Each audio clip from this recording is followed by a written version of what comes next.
Okay. And as soon as we get officially started, I'm going to post the link. I didn't send out the link to the last meeting, and so I will post that in the chat as soon as we get the meeting underway. So, does anybody, while we're waiting for others, does anybody have anything interesting they would like to talk about? We have about 4 or 5 minutes. Well, I'll tell you, well, first of all, I want to remind you that we have a meeting with Common Yes. Cluster later. Yeah. So I've been working with trying to learn. I'm not a techie, so just so everybody knows. So I've been trying out the different platforms because I wrote my book and I'm trying to put it into the different platforms to get feedback to see what they think or what the text platform thinks. And it was pretty good because I must have written it well. I had three sort of feedback, which was good. One was that there was two chapters was kind of repetitive. So there was a recommendation on what to change. So there are 11 chapters. So I thought that was pretty good that it was only two. Spellings and syntax and all that stuff was really good. Um, but I dipped into my pocket and paid for ChatGPT because I've been using the free versions Mhm. and to use for some graphic generations. Oh, it's fantastic for that. So that's actually very helpful to me because I was using Canva before. And but the ChatGPT, the paid version anyway, I don't know about the free version, I didn't try it. Somebody recommended that if I was going to do that to pay for it and use the paid version. And you give it what you want it to do, and you can actually do reiterations of the same one. Because before on the paid one, it did a new one. And so, yeah, so I just want to say that if you want to generate images, that's a good Mhm. way to do it. Good. One of the things that is very interesting when you're trying to write something like that is to I don't know if you use Canvas in within ChatGPT. You can load your document into that, and you have the ability then to ask it to critique it. You can critique it literally chapter by chapter or even down to paragraph by paragraph and have it make recommendations, or you can have it make recommendations across the entire document. You can also specify what audience, what age group you're targeting, what degree of detail that you're looking at, so that it'll basically just critique and make recommendations to you.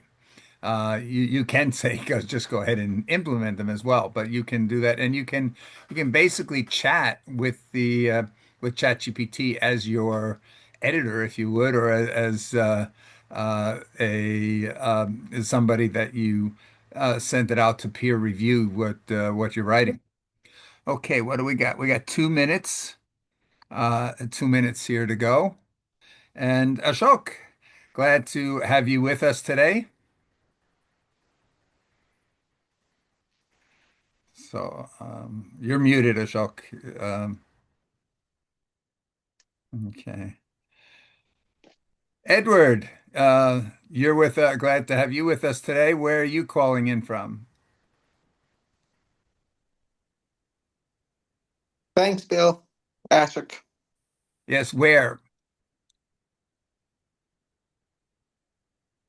Whoops. Edward, where are you located currently?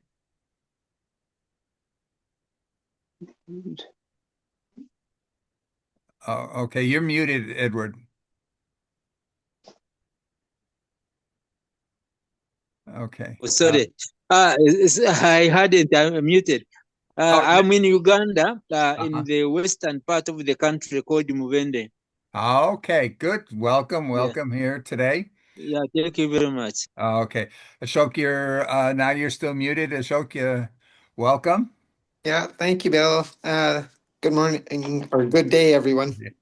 Yes. Okay. So I see we just flipped it's 10 after, so let's get the show started. Ding. I'm Bill Graham. I'm the president of the Rotary Dare to Be Great Global eClub, the go-to place for those who are crazy enough to think they can change the world, the whole world, and daring enough to try. Our topic for today grew out of a conversation that I had with a group that's planning a large Model UN. They do Model UNs, the largest organization of Model UNs around the world.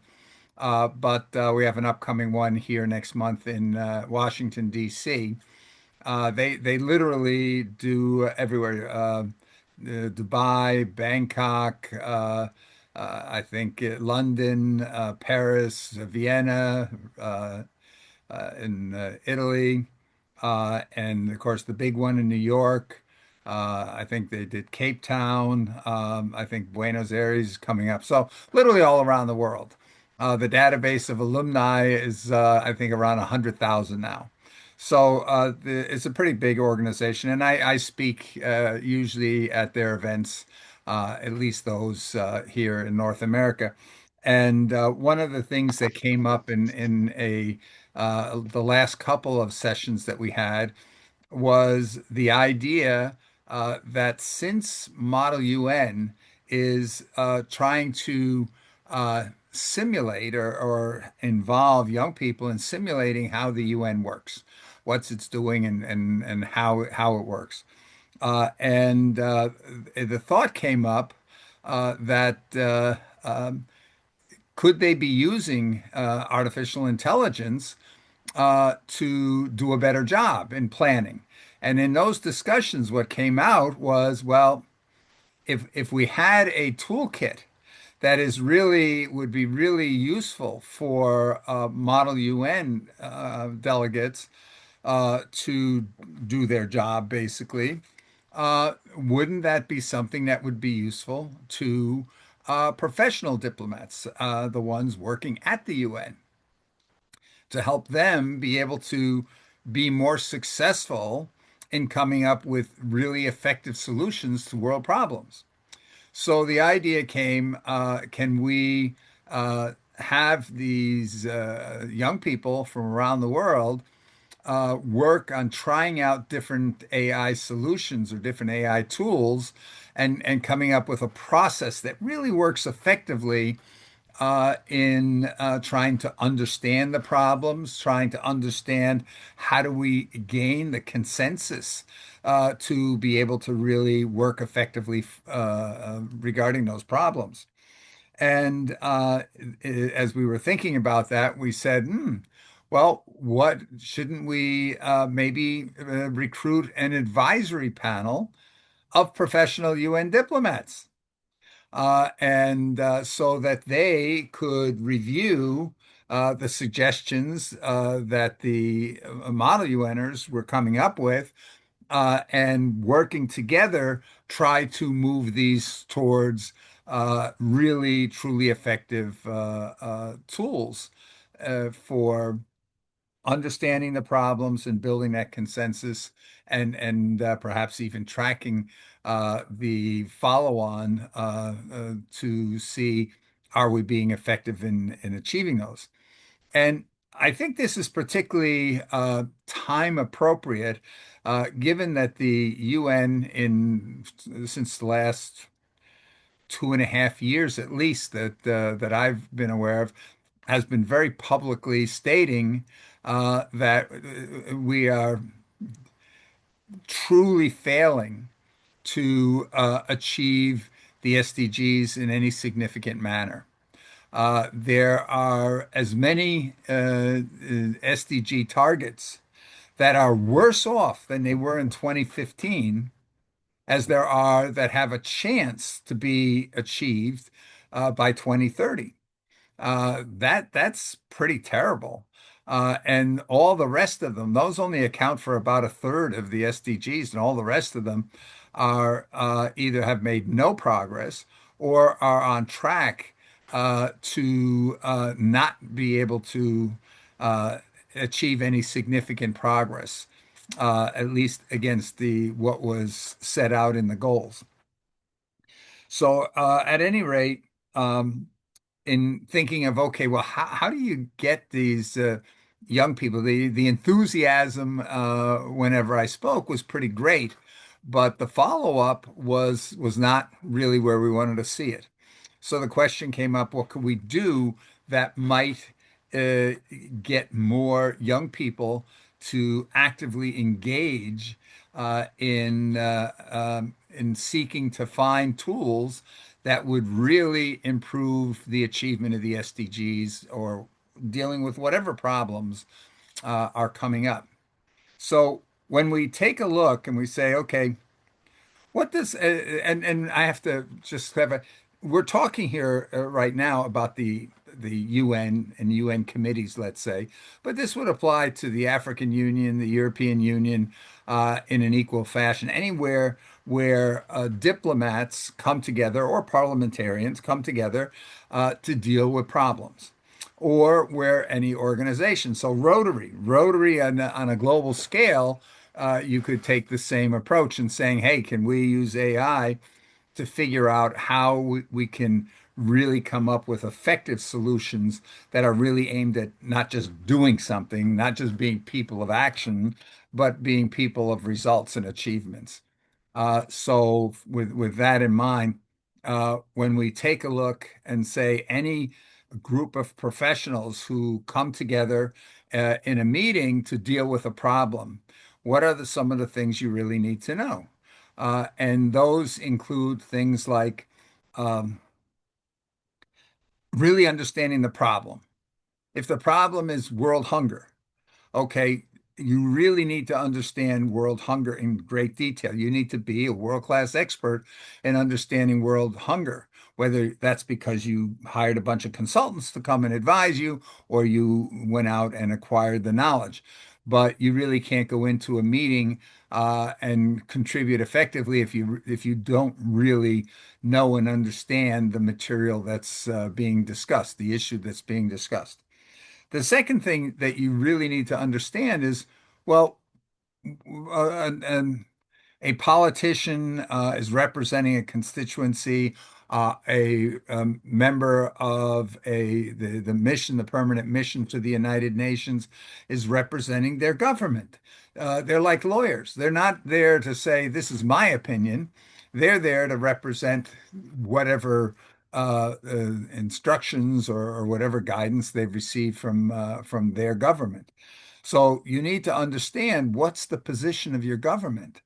And in many cases, you need to understand why, because the position of your government is usually based on some relation to stakeholders within that country.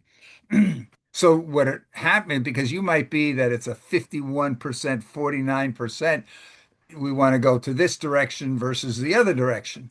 And so it's important to understand who are the stakeholders that would be affected by whatever resolutions or decisions come out. So you need to understand who the stakeholders are, what's their influence and why, what's their position and why. And the why is really, really important because when you start getting into negotiations with the delegations of other countries, you need to know where you can give a little in those negotiations.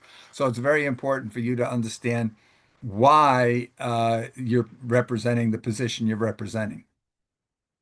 The next thing is understanding where the other folks are at. Where are the other countries? What's their positions? And again, why? Why do they have the position? Who are the major stakeholders in their country? Because if you're negotiating with a delegation from another country, if you understand who's behind the position of the other country, then you can start to negotiate because you can bring up ideas that would satisfy or at least mitigate concerns of the stakeholders in that other person's country. Then you need to go and say, okay, what's the ideal that we would like to see from our country, for example? What would be the ideal resolution that we would like to see come out of these discussions? And go through and look at the different points there and saying which of these points are really, really important to us, which are not so important to us, but also to understand which of these points are going to be easy to get through because the majority of the other delegations are going to support them, and which are going to be the tough nuts, which are going to be the tough situations to overcome, so that we can then take the next step of starting to say, okay, what's the strategy? Who might be our allies in getting certain points across? Which delegations, other delegations are really important to get this point approved? And what's the strategy that we could use to convince them? And work out a strategy, and that includes where do I put my time because some places, oh, the time spent here, I'm going to get a good reward because I'm probably going to be able to convince people, and where's time where I might not be able to convince anybody, but it's going to take up a lot of time even trying. And then the other thing here is getting ready to be able to do that convincing and be able to practice, if you would, your pitch in different situations. So these are some of the things that we expect if we have from our UN mission, we have a representative to the third committee or to one of the UN committees. These are the kinds of things that we would typically expect them to be very good at. And that's why we have them as our representative. So the issue is, okay, what tools, what are things that would really help somebody be super effective in those particular jobs? So before going on, I just want to get your thoughts on the points that I mentioned. How valuable would that be if we had, for example, everybody going into UN committees that really understood? They're the equivalent of PhD candidates in whatever the topic of the day is that's going to be discussed, and their understanding of their position and understanding of where the positions of the other people in the room. Um, how desirable would that be for the problem solving, if you would, on the world, with the understanding they all are there, understanding that you got to have consensus. If you can't get the consensus, you're probably not going to be able to get the actions that follow and the results. Your thoughts on this as a mission? Yes, Ashok. Yeah, so Bill, this is Dare to Be Great, and this is a great idea. Mhm. I understood three things that maybe we can all build consensus around just for practice. The first is the why. So, what's the purpose of the debate or the resolution or whatever we're trying to understand? I really like that part. The people that will be influenced or impacted by the decision made or the intervention conceived. And I like the idea that we can keep this as a safe space for simulation and for training. And coalition building takes time, but in a simulator with a AI agent or social agent, I think we can visualize and accelerate that consensus building and tracking of progress toward the goal. And then the third item was context, and you mentioned whether we're doing it with the role of a organization versus a region like the European Union or African Union, or the whole UN at the General Assembly level. And so, yeah, I think I really like that approach. And if we're trying to build capacity for youth to understand, um, I'll just share my personal experience. I am an alternate delegate to the American Medical Association for the Minnesota Medical Association. It took me about 2 years under buddy system to learn parliamentary process.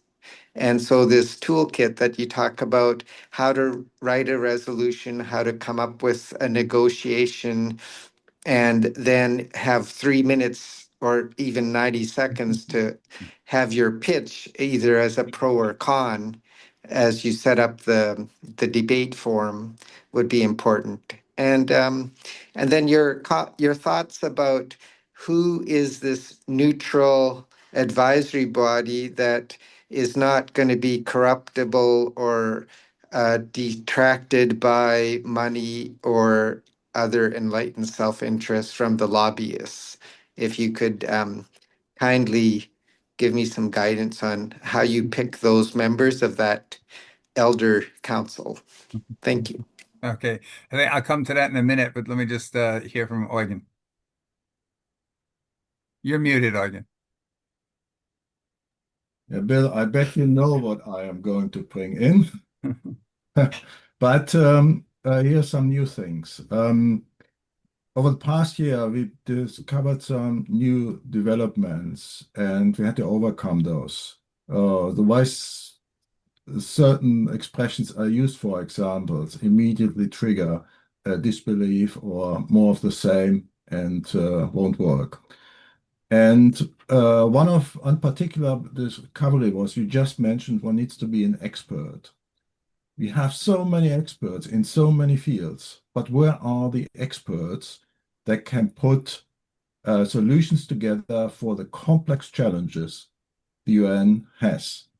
And guess what we found? We found that in hiring and job advancement procedures, those with the skills who can do that can go out of the box straight to the system level, seek the simple solutions. They are excluded by hiring and job advancement procedures for more than 2 decades. And with that, it became clear why solutions that are available today, there's no question, there are many, many solutions available, but the higher the impact is, the quicker they get rejected by the system. And I must say, I'm shocked how difficult it has become to explain solutions that were just picked up by senior management in the 1990s.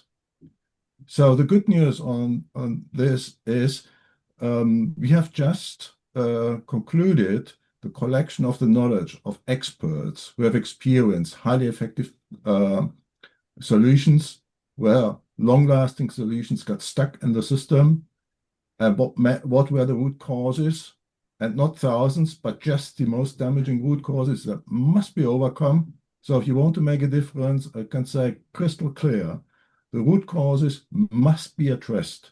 End of discussion. Anything else, I'm sorry, it communicates right away, this will not work. Yeah. No, And I agree. that is now all available. Yeah. If I just may end my edit up on tools, well, we have this manifesto now. It's not just a manifesto, it has become an operating system for creating a common base on especially the guidance laws of nature provides. So not just some part of it, but a complete package. Operating system, so to speak, just like on a computer. And the nice thing that all of a sudden rolled out of it, we did a test by using the health check of only 16 checkpoints. I got it into GPT, and somebody else putting his project in there as well. And out of it rolled, yeah, these are the points you need to address. And that just from 16 points, 16 checkpoints that need to be addressed. And behind those 16 points are the most damaging root causes that must be overcome. Well, that's my contribution. Yeah. Yeah, Bill?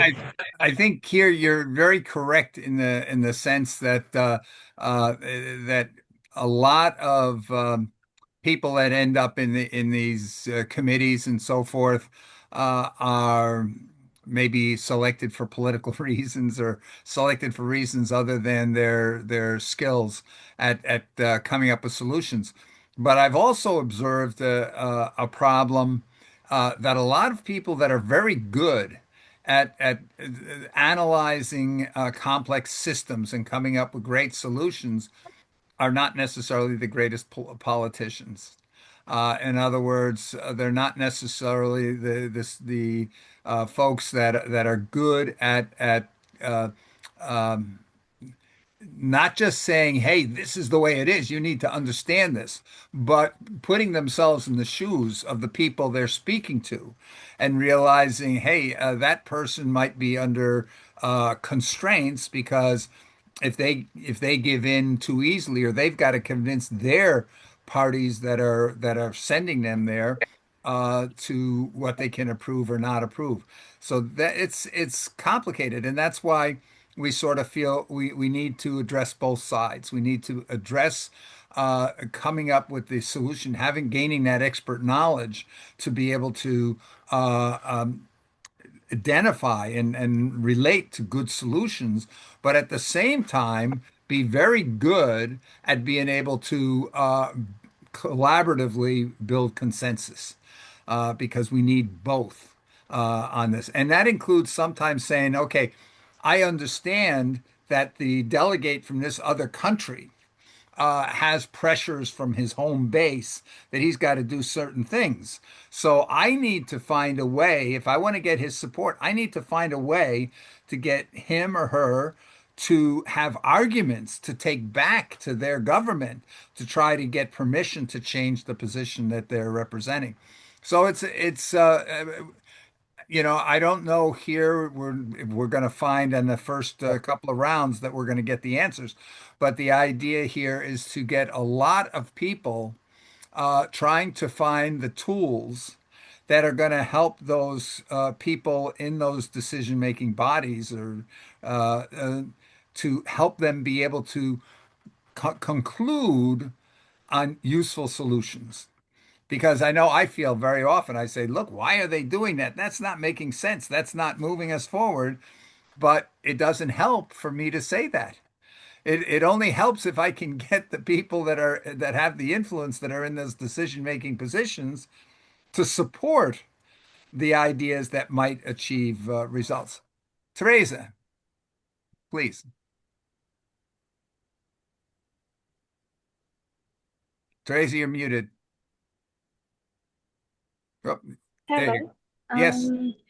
Yeah, like in my observation, I want to add on Egan, what he said about the solutions. Like very many experts really have solutions. But in my observation, uh, I've noticed people have solutions, but they never have the sustainability plan. Like you find we've started on a project, the project is solving a problem, but then like in the middle of the project will fail or it will just stop out of the blue because there is no sustainability plan. Yeah, I think that's what I've observed that we Mhm. really need to work. Thank you. Yes, yes, I think that's a really valid point. That there's two things. There's one is making a resolution and saying we're going to do something, and the other thing is actually seeing it getting done. And so I think both have to be taken into consideration. And the bottom line is it doesn't make sense to pass resolutions that are unlikely to be achieved. Joan. Yeah, I think that it's such a complicated thing when you're looking at multi-stakeholders and satisfying everyone. But I think that when you have a decision to make, uh, um, agreeing on common ground is always a good way to start. But also, what is the purpose of what you're trying to achieve? Because halfway between the resolution and the action, people sometimes forget how they started or why they started. Yeah. And so, revisiting all the time and clarifying, so we've agreed on this and this is what we're doing, right? Or, that sort of thing, just to bring it and maybe revisit what has changed. Sometimes things have changed. Now, in terms of the UN, one of the things I was on a call for forgot what, there's too many of them. But one of the things that they've identified is that the UN passed, they develop resolutions and then they go to a framework. Mhm. And the framework takes years to develop with all the consultations. And so by the time the frameworks are developed, the problem has changed. Yes. And so what they were proposing was to identify needs and come up with the solution for that need Mhm. as a way of helping, but whether that will work or not. But the thing is that when you're doing something on a global scale and you want consultation on the local level, um, you have to not look at it as solving a problem. You have to look at it as an evolving solution to problems because things change all the time. Situations change. So anyway, that's my 2 cents. But people Yeah. forget what sometimes forget what it is that they're working on. Mhm. And I think here that's that aspect of speed is very important. If I put that into a corporate sense, I observed so many times in my corporate life where somebody had an idea and there was some forces within the company that championed that idea. Some people of influence that would champion that idea.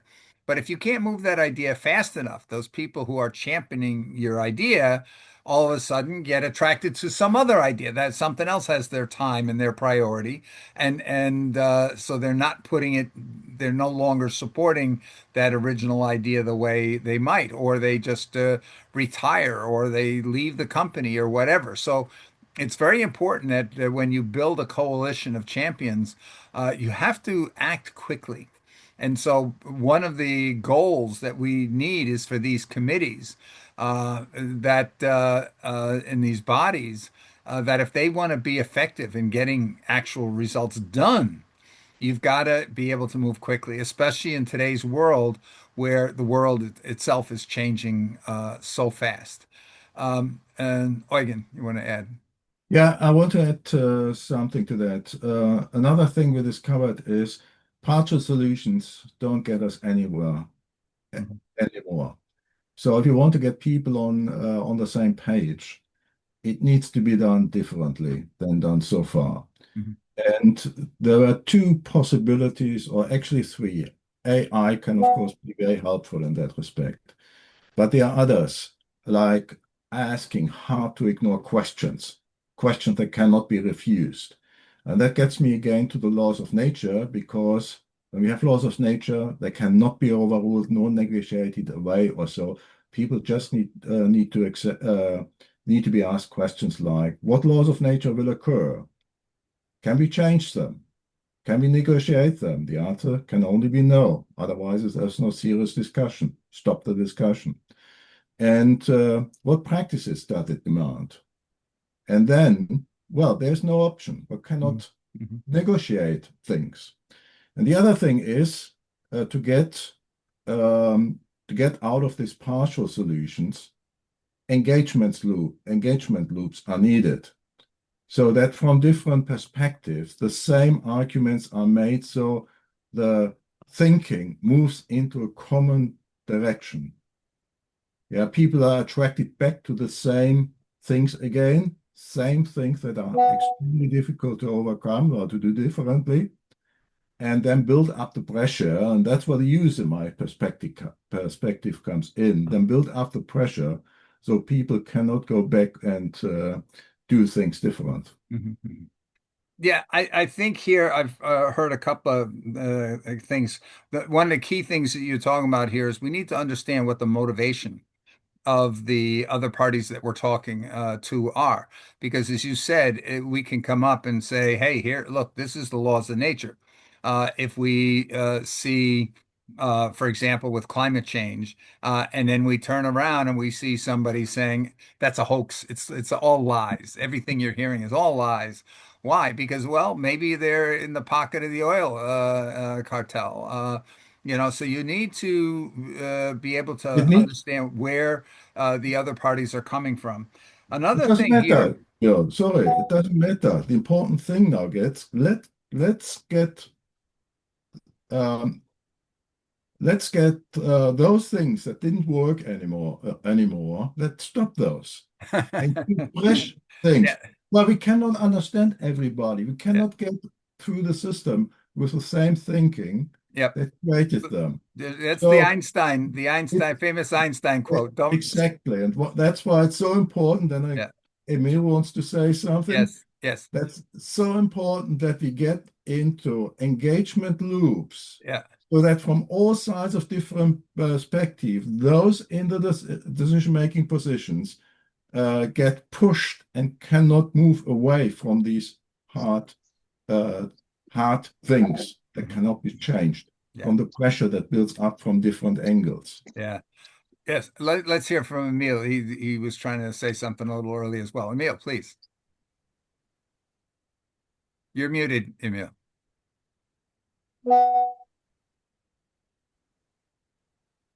Still muted.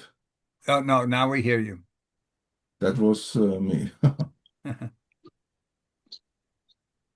Yes, you wanted to say something, Emil. It's No, now muted you're muted again.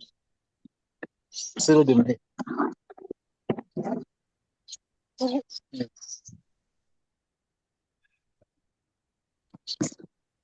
Emil, you're still muted. Now it's better. Yes, thank you. Yes, Great. now we hear you. Yes.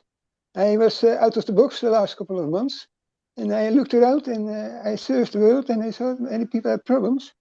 And I met also Eugen, who told me that we have to think with things that existed are not in the system till now. And I made this morning, early morning, I made an IE intelligence request, and I put it also on paper, and I've sent it to Jen this morning, and Jen has posted now on our Zoom chat. And maybe it's nice if we can look together to it. A complete other solution than we think about now. I like only to have qualified people on the job at the United Nations, but also all governments and all municipalities and so on. And they need to have a kind of knowledge and ability, and they have to be checked and controlled, and they have to be listed. And then we can build the right organization, because all the people that are now corrupt or unable or blocked need to be on another place and in the lead. Yes, And, but aren't we the issue? I think the real problem is that we don't necessarily get to pick all the players. So no, in many cases, you've got to deal with the hand that you're dealt, if you would. So especially when it comes to the UN, you got to deal with the people that are in the room. I That know, yes, I know, yes. right? Yes, really. So it's how do we develop our strategy for how to deal with those? Some of people we know, and we know they're going to be relatively easy to deal with, and we know there are some people there that are going to be difficult to deal with. And I've got to try to figure out, okay, what is my strategy for dealing with those people who are difficult to deal with? Uh, the because it doesn't help for it's not important, it's not enough to be right, right? It's In other true. words, if you can't get the masses or the bulk of the decision makers to go along with you, it doesn't make any difference whether you're right or wrong. Now, that Yes, I doesn't think, mean you go and accept wrong solutions just to go along. But you've got to really work hard to figure out, how do I get people to change their positions? And in some cases, you know that the party you're talking to has no authority to have their own opinion, or so convincing them is not going to do anything. You got to right. figure out, how are you going to convince the people behind them? And in some cases, I think here of that billionaire Mark Cuban, who talking to some of his billionaire friends, are saying, it's in our interest to make sure the masses never get to the point where they're coming after us with pitchforks, right? Right. So that's where sometimes you have to look and say, hey, yeah, your interest might be to collect all the money in the world for yourself, But if you push that too hard, the consequences might be that you end up with nothing, not even your own life. So, but though that's the challenge. That's Yes, I what know. diplomacy is all about, is figuring out how do we get the results that we need, where to get those results, we got to get a lot of other people to go along with a common agenda or a common program. So You're right.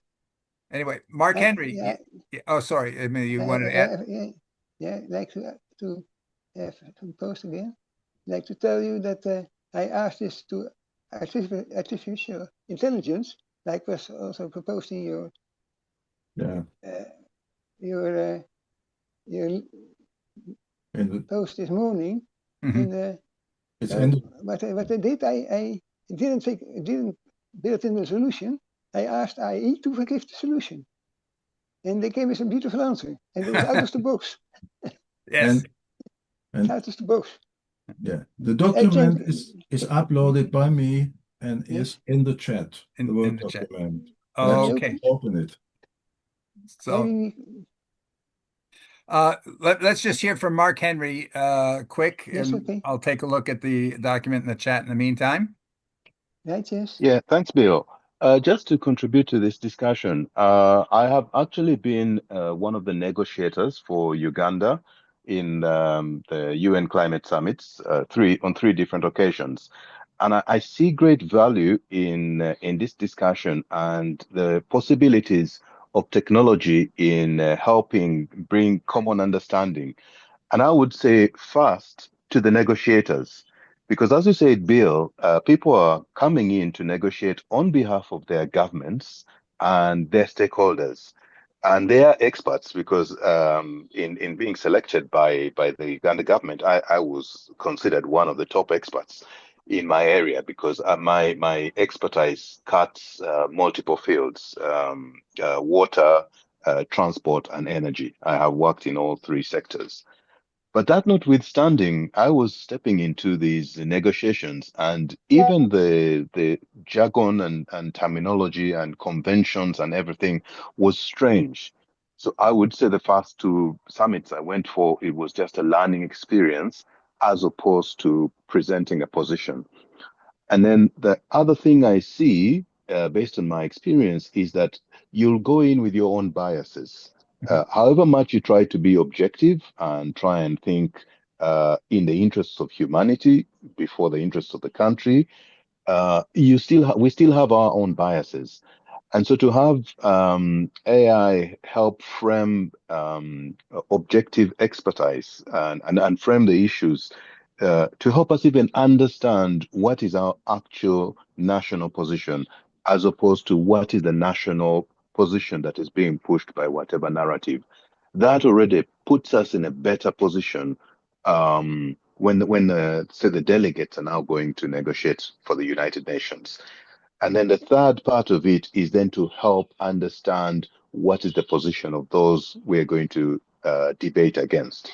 So, in terms of getting to understand who are your allies or getting to understand who are going to be your opponents and what is their reason for having another point of view. Because when that is there, then it is possible to find some common ground.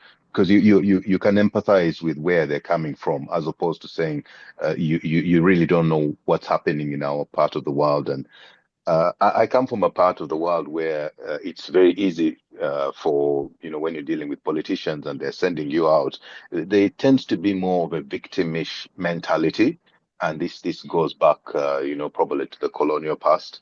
And yet one would want to look at it and say, no, let's be objective. The other side of the table, what is their view and why do they hold that view? Because once people can see that you understand where they're coming from, I think it's Stephen Covey who says, seek to understand before being understood. So I see this discussion and the possibilities will Mhm. really help us gain traction. I mean, I am not surprised that we are that far behind the SDGs. I am actually surprised that we're not much farther behind. Because from the engagement I had, I was part of the World Bank's coalition that they put together, the Sustainable Mobility for All. I was part of the group that started that initiative between about 2017 and about, I think I signed off around 2020 because with COVID, I was being supported by DFID to represent Africa, but DFID ceased to be around 2020, and so that my engagement stopped. But it was clear that you have 50 people in the room representing organizations, continents, countries, and you have 50 views, and there's no convergence. So maybe having an ability to understand, first of all, who can we converge with and what is the views of the other side and how can we come up to amicable solutions? That I think would be a game changer. Yeah. Thank you. Very good points. Let me just hear, because maybe not everybody is familiar with how the workings of, for example, UN committees will take place. Usually it starts off with uh, some proposals, some recommendations. What are the topics we should deal with what priority? And then one is selected, usually voted on by the committee, say, hey, this is the priority. Let's talk about this one first.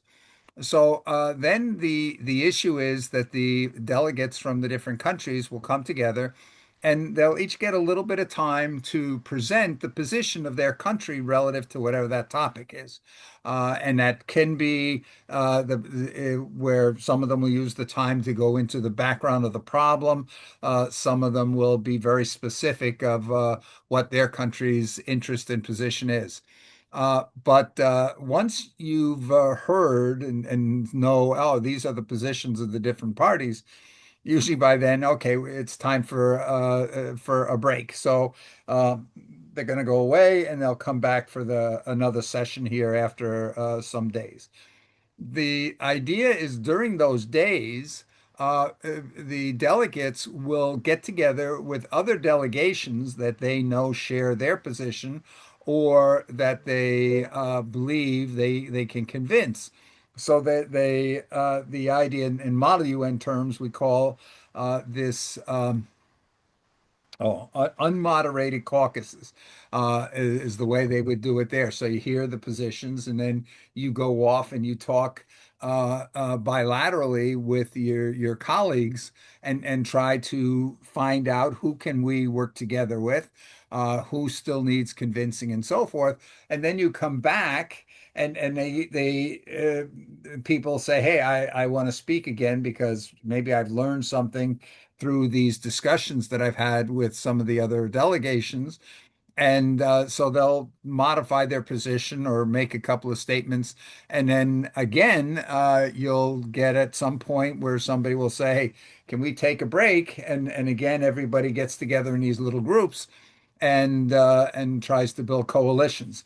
Somewheres along the way, they start to say, okay, we see there are blocks that are building, groups of delegations that are starting to work together to come up with a resolution idea. And at that point, usually you'll have somebody from each block will sort of discuss, hey, we've got this group together and we sort of are coalescing around these positions here. Who would like to join us, type of thing. And then you'll get another unmoderated caucus where you'll get together and some of the blocks will join each other, or some people will switch from one block to another, and eventually they reach a point where they say, okay, the next step is let's come up with some draft resolutions. And these various blocks will then come up with a draft resolution or outline, and then they'll present that because the whole idea is trying to what we call collaborative consensus building, try to come up with a consensus. Now, unfortunately, in a lot of the parliamentarian type structures today, this process just results in solutions being watered down because people are saying it's more important that we need to show we're making progress than being effective. I think this is what again was talking a little bit about here that people just say, "Hey, okay, hey, check mark, we made a resolution." The fact that it doesn't do anything is secondary, but we can show here we made progress. But anyway, that process continues until they then have only a couple of resolutions, and then the group votes on those. And then sometimes it has to be unanimous, sometimes it just has to be majority to be able to say, okay, this is the results coming out of our committee. This is the results on that particular topic. So anyway, that's the way that it normally works. And the Model UNs basically just try to simulate that. So instead of going and saying, "Hey, we met for 3, 4 hours one day, and then, we adjourned, and we're going to come back after a week," and people have all those one-on-one type of discussions or small group discussions during the week, and then they come back again. The in a Model UN, they've very time compressed, so they might say, "Okay, we're going to have a moderated caucus where we have speakers lists, and we go through the list of each party speaks their few minutes, and then we go and have another unmoderated caucus for maybe 20 minutes, 30 minutes, and everybody runs around and discusses things." So the thought here is, how do we test out a large number of ways that AI could support these processes? Support on helping a delegation become truly knowledgeable and expert on the topic area, first of all. And then how do you become knowledgeable on not only what your government said, "Hey, here, that your ministry, foreign minister said, bang, this is our position," but understanding why your government has those positions. Who are the stakeholders? How influential are they? How solid is that position of your country that internally, if person B says we should do something else that's going to influence the foreign ministry, and they'll flip on some of the issues there. And so really deeply understanding why this some particular point is important to your country. And then, as was pointed out, the idea of uh, understanding where the other folks are coming from, understanding what their positions are on the points, because usually a topic, it's not just all yes to this as to the topic or all no to the topic. The topic is made up of a whole bunch of different points, some of which have to do with the goals, and some of them which have to do with how can we achieve the goal. So there might be consensus on a goal, but very different positions on how we're going to get there. So that is, uh, again, using AI to say, help me understand who are all the stakeholders or people of influence or bodies of influence in my country on this topic. What are their positions? And then going into the issue of saying, what are all the positions of the other countries? And then bringing all that data together so that when we look at one little sub-element here, understanding what the positions of the various parties are on that one little sub-element, if that sub-element is important to us. And so these AI, the tools, there are tools out there that really, really can do a great job of understanding that. I'm going to come to you in a moment. Again, I just want to sort of go through the sequence here. And then, so once we understand everybody's position, to develop a strategy to say, okay, here are the ones that are going to be that we're going to get agreement on. These points we're going to get agreement on. We don't need to spend a lot of time on those. Then here's the points that are going to be where we're going to have contention. And here are people that, because of the reason why, will be able to convince relatively easy. And here are people who, because of the reason why, are going to be very difficult. And then having AI help come up with a series of arguments, come up with basically the strategy, a customized strategy for each of the various groups of parties there of how to approach it, including, as I said, the arguments that one would bring. And then finally, AI gives you the capability to establish AI personas that would role play the other side of the issue on whatever points are there. And so that you're able to actually practice your negotiation skills literally verbally. You can do this in voice mode where you're having a debate with a AI persona who has adopted the position of the other parties relative to a particular point. And it's all about A, really helping you understand what we need to do, understand where our best path of success is, and understanding perhaps even if we give on this point or that point, how damaging is it to us, or how acceptable. It may not be what we want, but it's something we could accept, and we might be able to trade that for something that we do believe is important. And so that when you go into these discussions, you're best prepared. Because my experience, especially at the UN, the majority of the people at the UN, irrespective of what their governments are looking for, the majority of people I've met at the UN are truly interested in what's best for the world. I have not really run into a lot of folks that say, oh, no, unfortunately, I know of one country right now, and I'm very embarrassed to say which one it is, that has come out and said, well, we screw the world. We don't care about you. But by and large, the majority of people there really care. And for the most part, they're competent. Even the ones that got in there for uh, um, nepotism and political reasons, they really make an effort to try to understand and do things, but many of them just don't have the skills. So the idea was if we could get AI to help on each of these, create this toolkit. And so how do we come up with that? And one of the thoughts there is if we use these Model UN clubs, that we can literally in a year, we can get thousands of people, these young people, uh, trying out different ways, create a competition.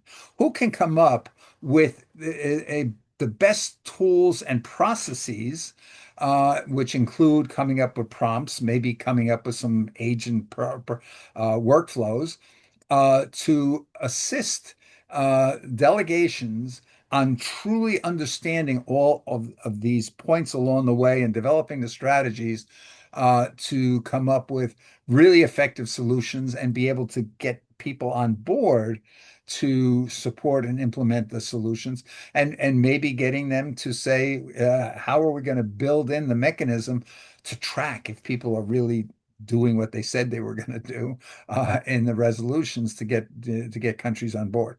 So the idea is to encourage, parallel to these model UNs, encourage the delegates, the students, and our students go all the way from high school on up to actually interns at United Nations missions and PhD students in international relations and so forth. So we really have a good broad cross section there. Get them to put the time in to try out different processes, and then document what their experience was with the thing they think is a very good process, and make that a competition where we then go and invite professional diplomats to come and act as judges to judge the processes. Which of the processes that the students are recommending do they believe would help them the most, would be most effective? And we can do that on a repetitive basis so that as each time where we say, oh, this was the best one as of that particular time. And now we've got students that are going on and saying, well, okay, we know about that one. How do we make it even better? And by going and doing this iterative process over, let's say, a year or even two, and having the UN diplomats themselves watching that, observing that, that we can actually improve the tools that the actual delegates to the UN and other parties or bodies are using, and perhaps come up with better solutions and more implementation follow-up on solutions. Okay, or again, you've been very patient and waiting. Thank you. Go ahead. Yeah, I hear what you say.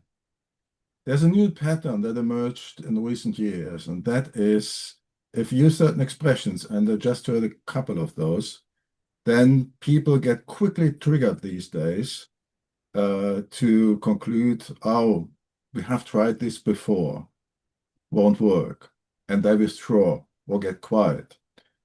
So to overcome that, a foundation is needed before this happens. So, and there is the opportunity to go a level where these, how should I say, these expressions are not used, to start with things that are new. Yeah, like the root cause I mentioned that nobody addresses. Yeah, new findings that are not in science right now and not in the public discussion or so, and use those to get people initially on a common foundation. And then it gets so much easier.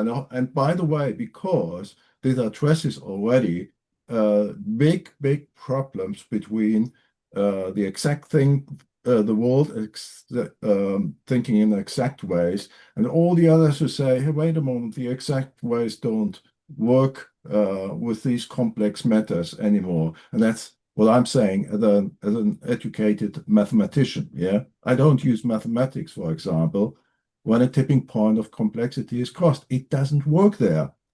But because of this very thing everybody wanted, numbers, money, or other numbers to make decisions, we have lost the ability to see the things that cannot be expressed in exact ways like numbers. So reintroducing that, it's not new, it used to be done, should open the door already to get people together instead of triggering too much of the same thinking kind of stuff. So that's my additional contribution. Mm-hmm. Thank you. Thank you. Ashok, yes, you want to say something as well. Yeah, thank you. I really enjoyed this discussion and all the wonderful insights. You triggered three ideas for me. One is Ed De Bono wrote about six thinking hats, and that encourages us to do the lateral thinking and what Eugen was saying about making sure we have a robust input on what the understanding of the problem is. So Ed De Bono would be maybe a framework that we can also approach. Did we ask all the different types of questions, the six thinking hats, to see the problem in its robustness? The second was at we have at the United Nations in consulting status to ECOSOC, the World Information Transfer Group.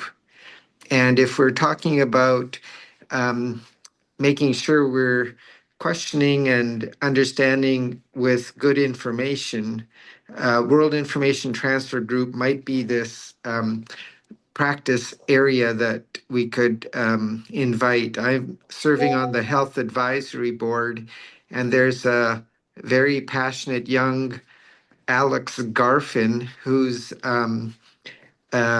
running the youth, and he's trying to build resilience for misinformation and disinformation to the young people through social media. So that would be a person to reach out to and to invite this sort of conversation to. And the third is at the most recent UN General Assembly, there was a permanent mission of Monaco presentation by a Nobel Peace Laureate who spoke about globalizing compassion.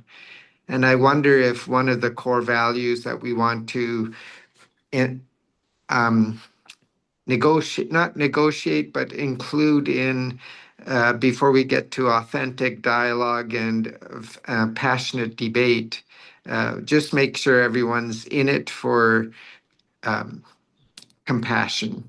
And my hope with all of this, my why is peace.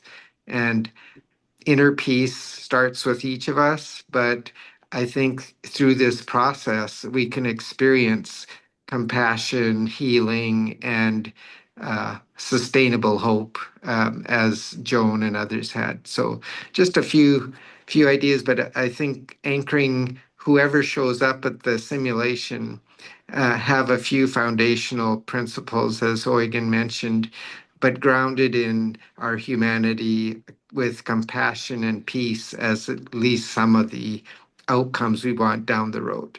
Yeah. No, I think these are really good aspirations. And one of the things with AI here that I would expect is that one would add as we get in and the AI is getting improved, what we're able to do, that we would have double check of sometimes of information, but also reminder checks. Why are we doing this? Okay. Is our goal here to come up with a more sterile world, or is our goal to come up, as Ashok mentioned, with a more compassionate world? That we have these reminders could be built right into the process there. As far as before I forget, because of some of the things that Shulk and again mentioned, there's a meeting that's going to be taking place at noon today. It's a Commons cluster. It's part of the UN NGO major group. They have a monthly strategy meeting, and I received permission. I had to wait until I had permission to issue the invitation to those that might be interested in joining that discussion group. So I put in the chat the a link. It's got the Zoom link. Yeah, it's got the Zoom link in it. So you may have to take that Zoom link, and to make it clickable, because it looks like it truncated at a point. To make it clickable, you may have to cut and paste it into so you can get it into the your browser. Okay, so but if you're interested in that, usually it goes for about an hour and a half. And so join us if you would be interested. There's some of the things they're going to be looking at the upcoming UN conference, the Second World Summit on social development, which is the follow-on to the First World Summit, which was the biggest assembly of world leaders the world has ever seen. That was in 1995 in Copenhagen. And so they're going to be looking at why we haven't achieved a lot of the goals that the UN put forward, and how we can do better. That's the purpose of that conference. And we're going to be looking here in the Commons cluster for how we might want to try to have influence in those discussions, and how we can best bring that about. Anyway, so if that's something that interests you. Okay. So as we're looking into Bill, the may I say something? yes, Joan. Sorry, very quickly. Um, uh, just to build on what Ashok was saying, um, I really do find that people don't want to be compassionate. It's almost like it's too much work. And it's so easy to disregard other people and make them feel inferior or less than. But the thing is that you have to ask yourself, do you want to be around people who are equal to you? And not judge them according to how much money they have, or, that the value of the human being and the human mind. We don't value those things anymore. And then I started thinking of every group I belong to. talk about peace. So there's nobody in the world that you would talk to that says they don't want to have peace, at least not publicly. The thing is that war makes a lot of people money, and it gives people that sense of power, and power for what God only knows. But the thing that the what the peace people don't do is this whole recognition aspect. War people are called heroes, even though they kill people. They're called heroes. Peace people are like, yeah, we want peace, and it just doesn't sound um, unless you're personally motivated. So we have to have something that competes with this war meddling and like medals and recognition of great peacekeepers. Um, and showcase them because that's what I think we don't have the what do you call them, the parades and the balloons and the TikToks. I mean, came from ancient Rome. They did a really great job at doing that. Um, at, at the end of the day, is the compassion is why do you want to hurt someone else? Why do you want to? You know, That's the question. yeah, Oh, sorry. yeah, Can I ask answer yes, a little? So, Joan, you struck a chord in a nice way. I think it's really important before we talk about peace to understand what each of us might experience as peace.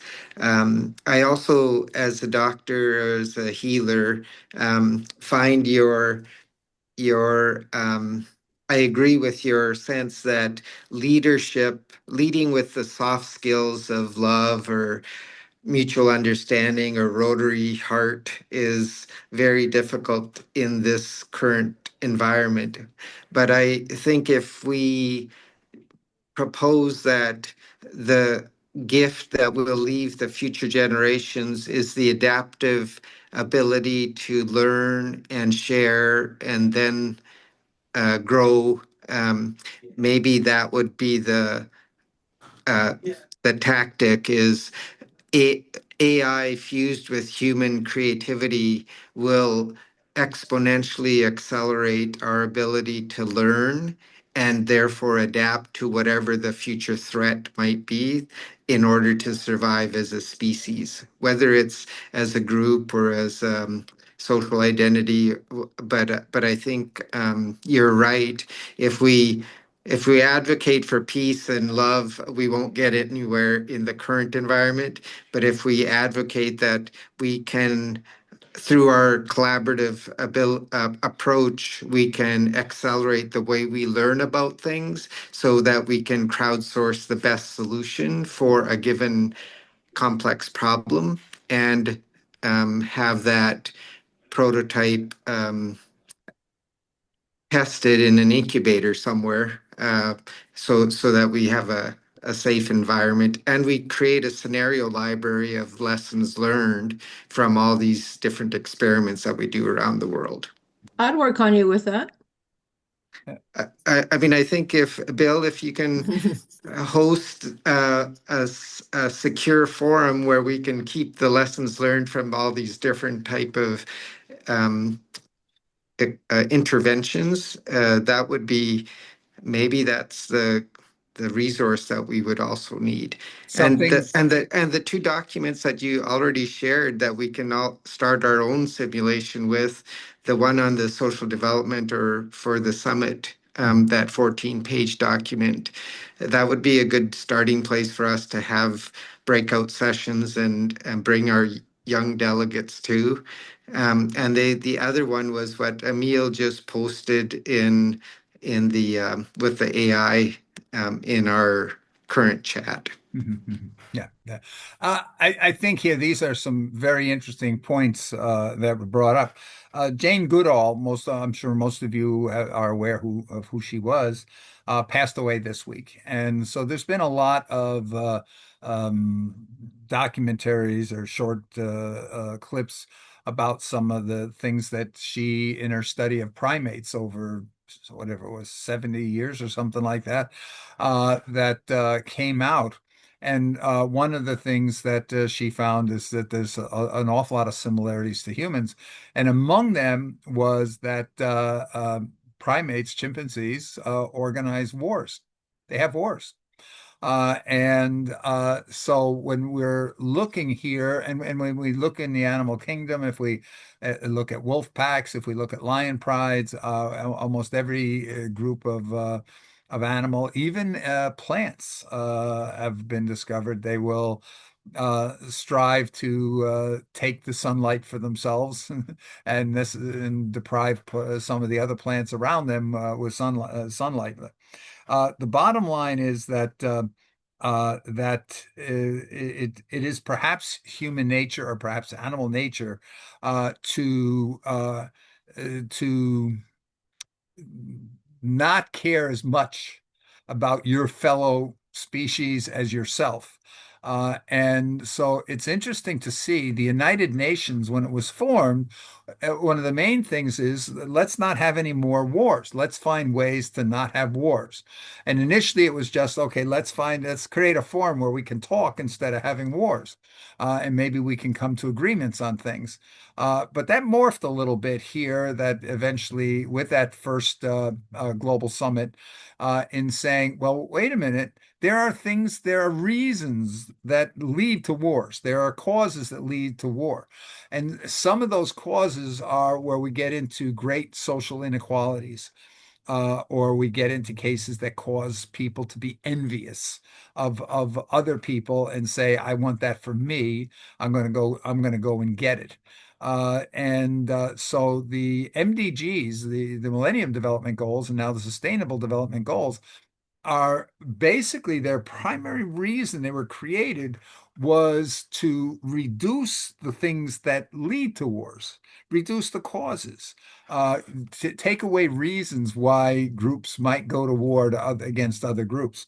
And it's so I think it's really important for us not to go and be blue-eyed and saying everybody wants peace for the sake of peace. Most people want peace because it's less damaging than war. Maybe if I can get what I want through peaceful means, that's better for me than risking that I'm going to be injured or damaged if we go to war. And so when we try to solve these problems, that's what we're trying to do. We're trying to create an environment that's more conducive to peace, if you would, where everybody can thrive, leave no one behind, all these different paroles. But we should not mm, fall into the trap of believing that all humans, that's the most important thing to them. We saw in Massachusetts, around Boston, Massachusetts, I guess it was about 30 years ago now, where the Supreme Court, in order to create more equality, called for more equality in the schooling so children could get a similar level of education, regardless of where their parents or where they came from. So the recognition was that our schools are very segregated, not necessarily just by race, but more by poverty and social class. And so the Supreme Court ordered that the state had to do something to make sure that students grew up in a more average world. So children from very poor neighborhoods with low school outcomes were bused over to schools with higher wealth and performance, and vice versa. So the idea was to get a mixture of kids of all socioeconomic classes in every school. It was a disaster. The population went up in arms. The parents in the well-to-do schools said, I don't want my kid bust into that poor neighborhood over there. That's a crime-ridden, dangerous neighborhood, and I don't want my kid over there. And so the first thing is the Supreme Court backed off and said, no, you don't have to force the kids there. But they said, but we'll keep busing the kids from the poor neighborhoods into the better to do schools, so they have a better chance to be successful. But the parents of the well-to-do schools said, it's not just about busing my kid. I don't want my kid associating with those other kids. I don't want our class, we don't want to interact with that other class over there. And so this is what you see leading to gated communities and things like this. And that gets sort of a little bit into the crux of the issue. We saw here in New Jersey, if you're in the top 10% of elementary schools in New Jersey, about 90% of the kids are at grade level by fourth grade. If you're in the bottom 10% of elementary schools, uh, the odds are you have 10% or less of kids at grade level. Yet there's no plan. Nobody is willing to take a step to try to reduce that inequality. And that inequality results in several of our cities in New Jersey having dropout rates of almost 50%. And so we statistically reached the point where kids that happen to be born into those poor neighborhoods, because it's not individual students, it's entire schools. We see schools are either good results or bad results. The kids who go into those schools, the boys at least, one out of every three boys is statistically damned to spend a year in prison before they're 30 years old. That, you would think that people would say, look, that's an emergency. We got to do something about that. But there's no political will because the middle class are basically saying, not my problem. Uh, don't bother me with that. So yeah, so this gets into that idea of how do we build the consensus to try to go and say, oh, this is what makes it be in your interest. This is why we've got to try to do those things. So AI, if we have the bodies, whether it's at an assembly at a state level, or the Congress, or the UN, how can we get AI so that there's more of an understanding of the problems? For example, I don't think there's many people here in New Jersey in those middle class that realizes that how bad the situation is in the bottom 10% of schools. That there's, by the way, I think it is 83,000 kids attend those bottom 10% of schools. So, if you think of that, that should be a major national emergency, except it's worse even in some of the other states that we have. Okay, so the bottom line here is we want to get a lot of young people looking for answers to be able to solve problems better. And if you looked in the invite, you saw that some of the comments that I took the solution that we came up with of if we could get all these young people to be strivers. Last week, we talked about why we're so unsuccessful in achieving a lot of goals to close the economic and the social gaps between the most successful and least successful countries. And we saw how World War II was actually the thing that led to the prosperity of a great share of the world, because it disrupted the life that existed prior to World War II, massively disrupted it, and how we saw that there was a similar disruption in China in the 1980s. But the issue is on most of the developing countries, we don't have that level of disruption that deprived people of their current way of life. And if you don't break the inertia of people's current way of life, the odds of their changing are very, very limited and very slow. I recall a meeting with a doctor. She was the head of the endocrinology department at the Teachers College for Rutgers University in New Brunswick. And she grew up in Middle India, and she related how her mother had only completed third grade. And she was taken out of school because her grandfather was blind, but he was a traveling judge. He would go from village to village and hear the complaints people had, and he would ju pass judgment on solutions. And so she was tasked to take his hand and guide him from village to village. And so she would sit in all these sessions and hear all the problems and cases people brought, and his logic for discussions and things like that. And that became her education. Her father, that was her mother. Her father dropped out of school at fourth grade to work. So when he was 10 years old, he was expected to be working. And he ended up becoming a fairly successful local businessman. And so, at any rate, the two of them ended up getting married, and they had six kids. This woman was one of them. But her father did not want his kid. He forbid his wife to allow his children to go to school. And the reason was, he said, if they go to school, we're going to lose our kids because there's the things that they teach in school, there's no opportunity for those things in our village here. So they will go to other villages for their further education and they'll never come back. And so he forbid his wife from sending the kids to school.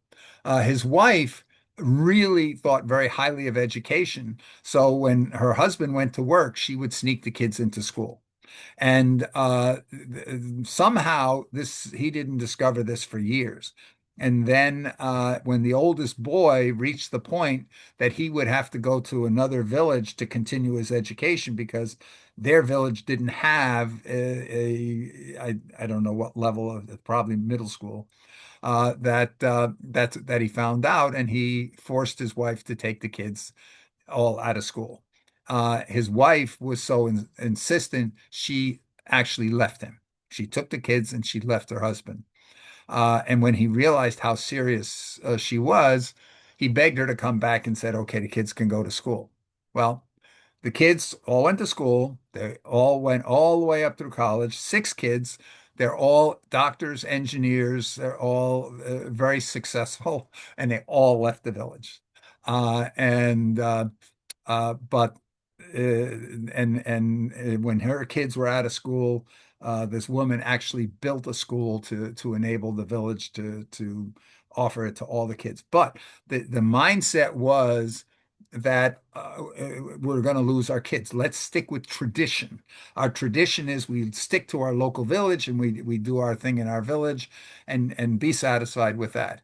So it was the breakdown of the disruption of World War II that caused one out of every five Americans, for example, to move across the state line, either to go into the military or to go into the defense industry. And their lives were totally disrupted because for 4 or 5 years, they were doing something very different. And the things they were doing were high pressure things. And so they learned to be constantly figuring out how to optimize things. Europe had the disruption, but the disruption destroyed everything. So they couldn't just automatically start moving forward and just convert everything from wartime to consumer good production and so forth. So they first had to rebuild, but because they were already had the education levels and things like that, that they copied, were able to copy the US very quickly.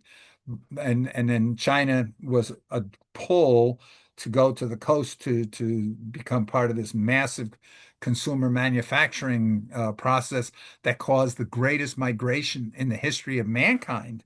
Over 40 million people migrated in a very short time in China, left their kids with their parents and moved and learned a new lifestyle. But if you look at most of sub-Saharan Africa, if you look at a lot of areas in outside the cities in South Asia, there was not that disruption. If you disrupt here, let's say a flood, like in Pakistan, the floods that you had there, those floods caused people to move, but were not moving into that high pressure area. So when they moved, they just picked up and continued the process they were doing before.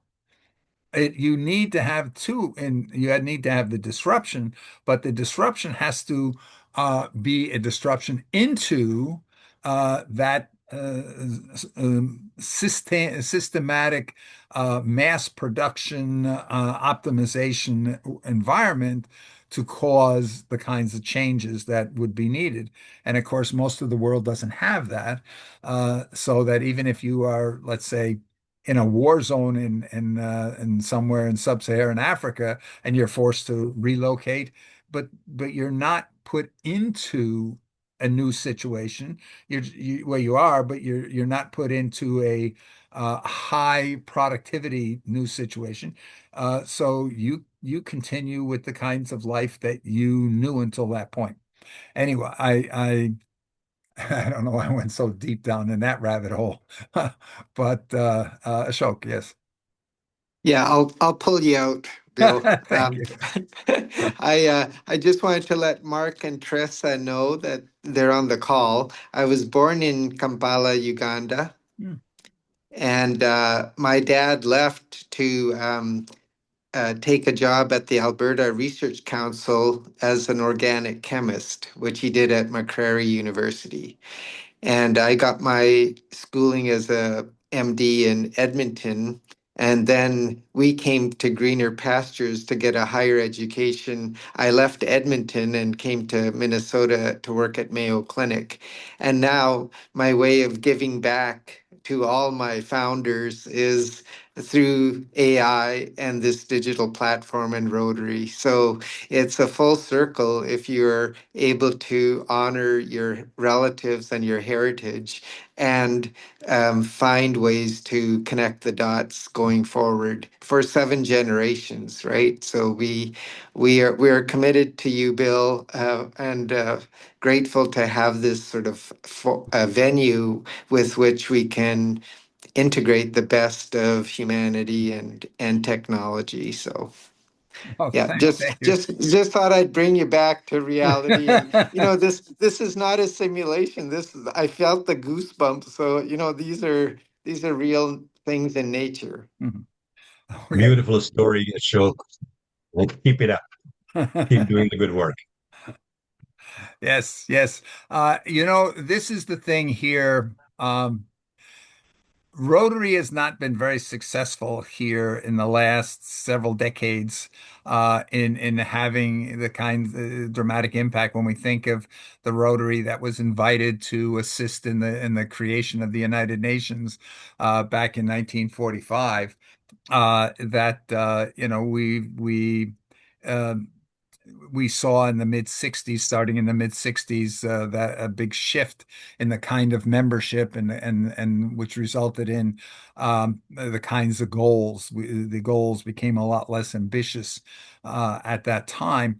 And it's interesting because it was part of that disruption I was just talking about that led to the decline of community as geographic community now as the sphere of influence for most movers and shakers, because the building out of the road networks, the transportation, the mobility increase, and the increase in communications caused a lot of the movers and shakers to now have higher ambitions than the local community, whether that was in a profession or that was in politics.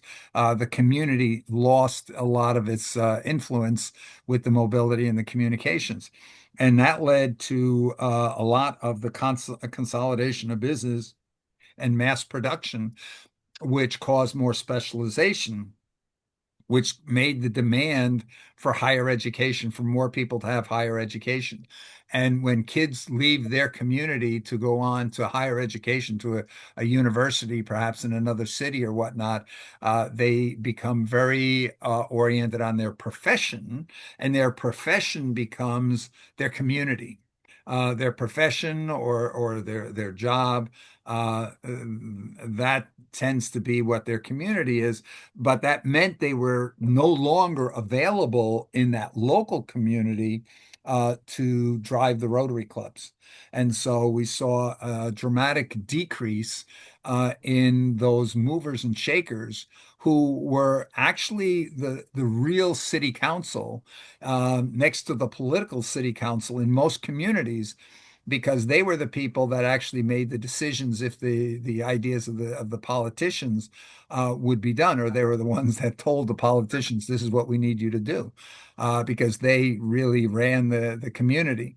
And Rotary filled the gap by relaxing its membership constraints, where up until that point, you only had the top one or two people per profession in the Rotary Club. The Rotary Club was very exclusive to those movers and shakers.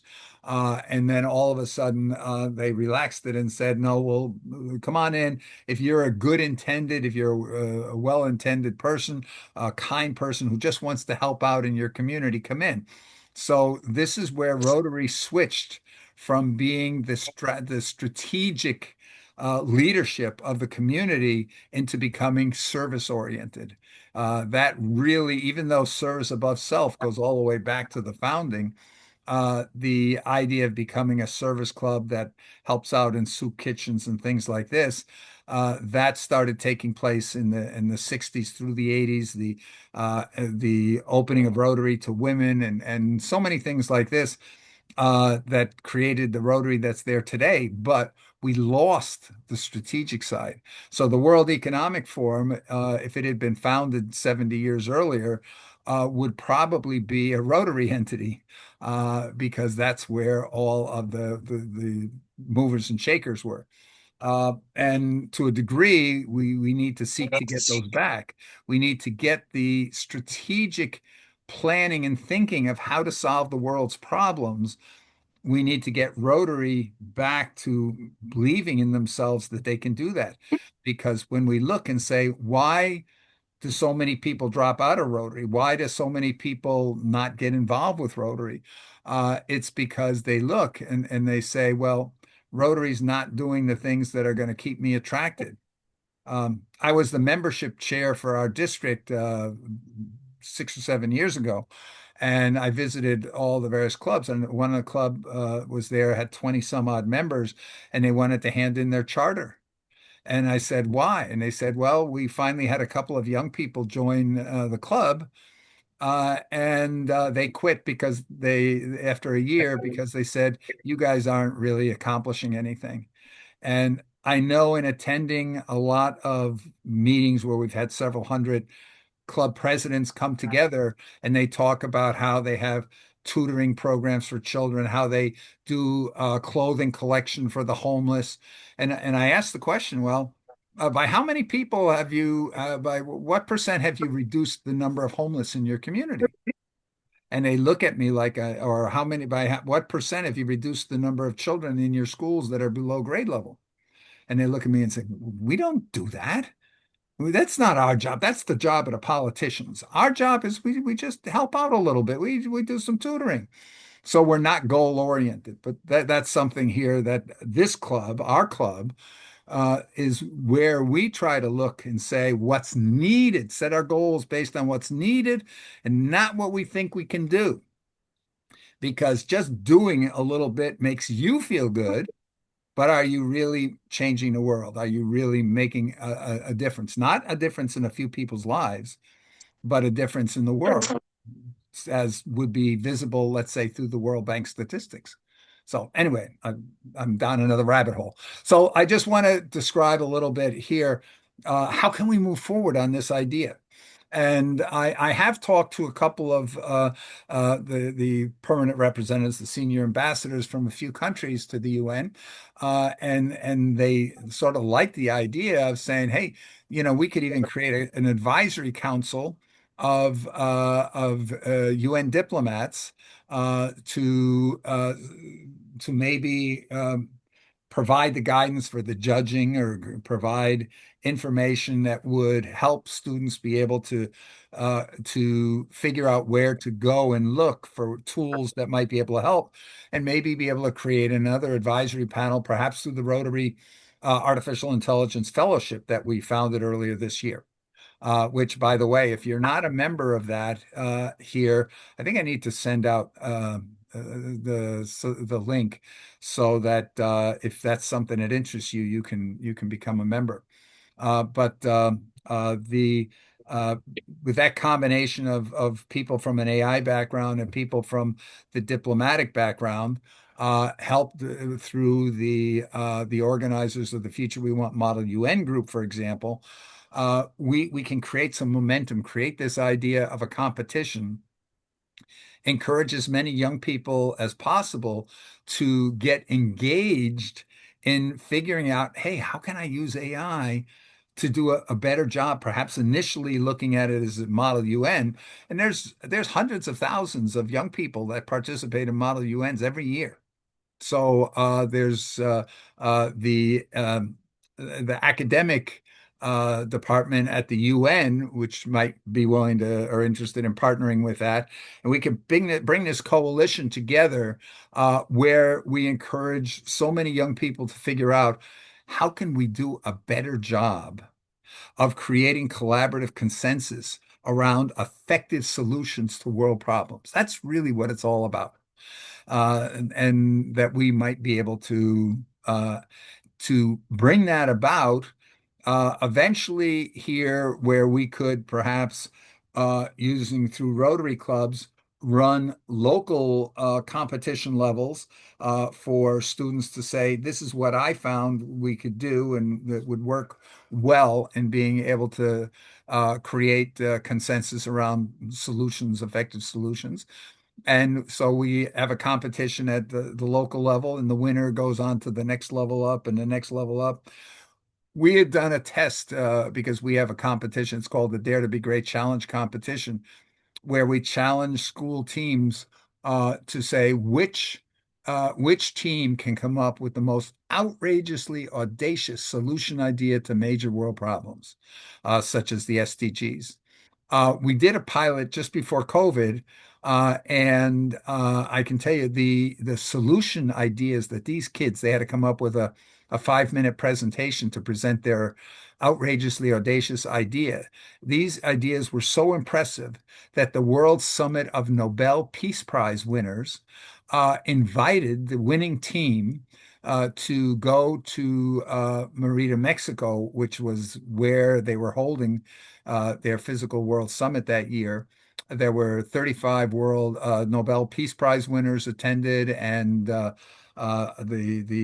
heads of over 1,000 NGOs. And these kids were invited to host a workshop on how to mobilize the world to make a difference. Pretty heady stuff for 16-year-old kids, I can tell you that. And so this idea, when we did that, we said, okay, we had eight competing teams, each got 5 minutes to present, and then there was the judges had a few minutes to ask questions of them, and it went back and forth, and then there was in the end a vote, and we had some other speakers and inspirational speakers at the event.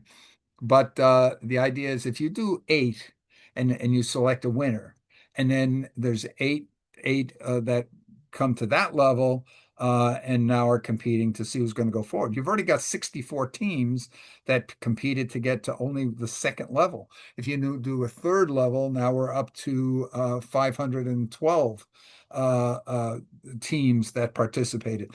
It takes a very, very short time to be in the tens of thousands of participants. And so if we could do that, and through this idea that you have recognition, because if you make it to the top in your country, for example, maybe you're going to get the prime minister, the president of your country is going to issue some kind of a citation. You're going to get a press release saying, hey, look what you accomplished. And if you make it all the way to the top, we have some kind of a certificate from the UN acknowledging that your contribution to come up with methods to be able to better address building collaborative consensus around effective world solutions to world problems. So, and then putting together, having press releases so that the incentive for a young person is, hey, you're going to be acknowledged in your local media. You're going to be acknowledged if you make it even just a couple of levels up. You'll be acknowledged by your mayor, or you'll be acknowledged by your federal government, your national government, or by even by the UN. Um, so anyway, that's sort of the thought, and bringing, as I say, at once above a certain level, once you get to a certain level up, that the judges could be those professional diplomats themselves, maybe from that area. If you're doing the in Africa, you're doing what team is going to represent Africa at the global level. That you have some of the ambassadors from African countries that make up the are the judges at that level. So that's basically in a nutshell, and I don't think it's that hard to do to be able to create um, an incentive. Because if we just starting off, we reach out to Model UN, the faculty advisors in schools, and say, hey, here's this opportunity to get some real recognition. And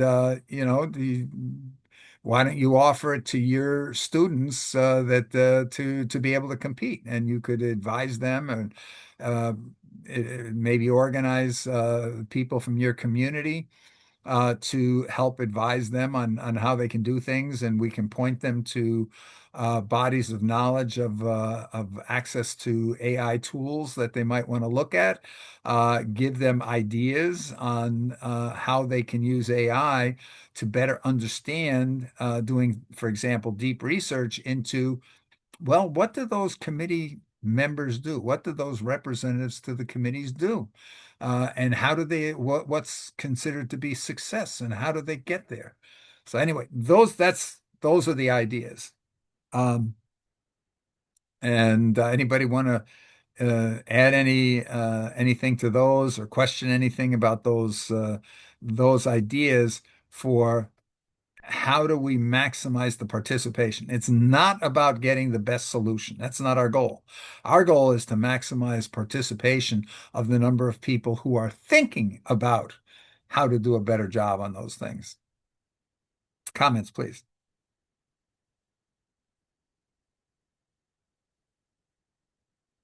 Wow, I spoke so long, I put everybody to sleep. Beautiful thoughts, Bill. It's all very encouraging, and your continuous efforts on a weekly basis are admired and appreciated. It motivates me, and I think everybody else, to take out some time every Saturday and participate and maybe do some good in our own communities. And every little bit helps. It builds on the past and continue in that direction. Thank you. Thank you. Just to the thought on one thing, because you mentioned every little bit helps. Um, One of the things when we did an analysis looking and saying why Rotary does about 1 million projects per decade among all its clubs. And if we take all the NGOs, I'm the former vice chair of the NGO committee for education, learning, and literacy at the UN. And one of the things in looking to say why, when we look across all the NGOs, we do more than 1 million projects every year around the world between governments and NGOs and others. Why do we have so little to show for it? All that effort, yet we look at the World Bank statistics, or look at the statistics gathered up by the UN, by UNESCO, and others to say, what kind of progress are we making? We're not seeing the progress for all that effort. And when we looked at why, we saw there were two main reasons. One reason is nobody's trying. Those 1 million projects a year, almost none of them are aimed at making any dramatic progress. And this gets back to a little bit of what Aideen was talking about here. You have to address the problems. And almost all those 1 million projects out there are addressing the symptoms. Most of the projects are dealing with the consequences of the problems.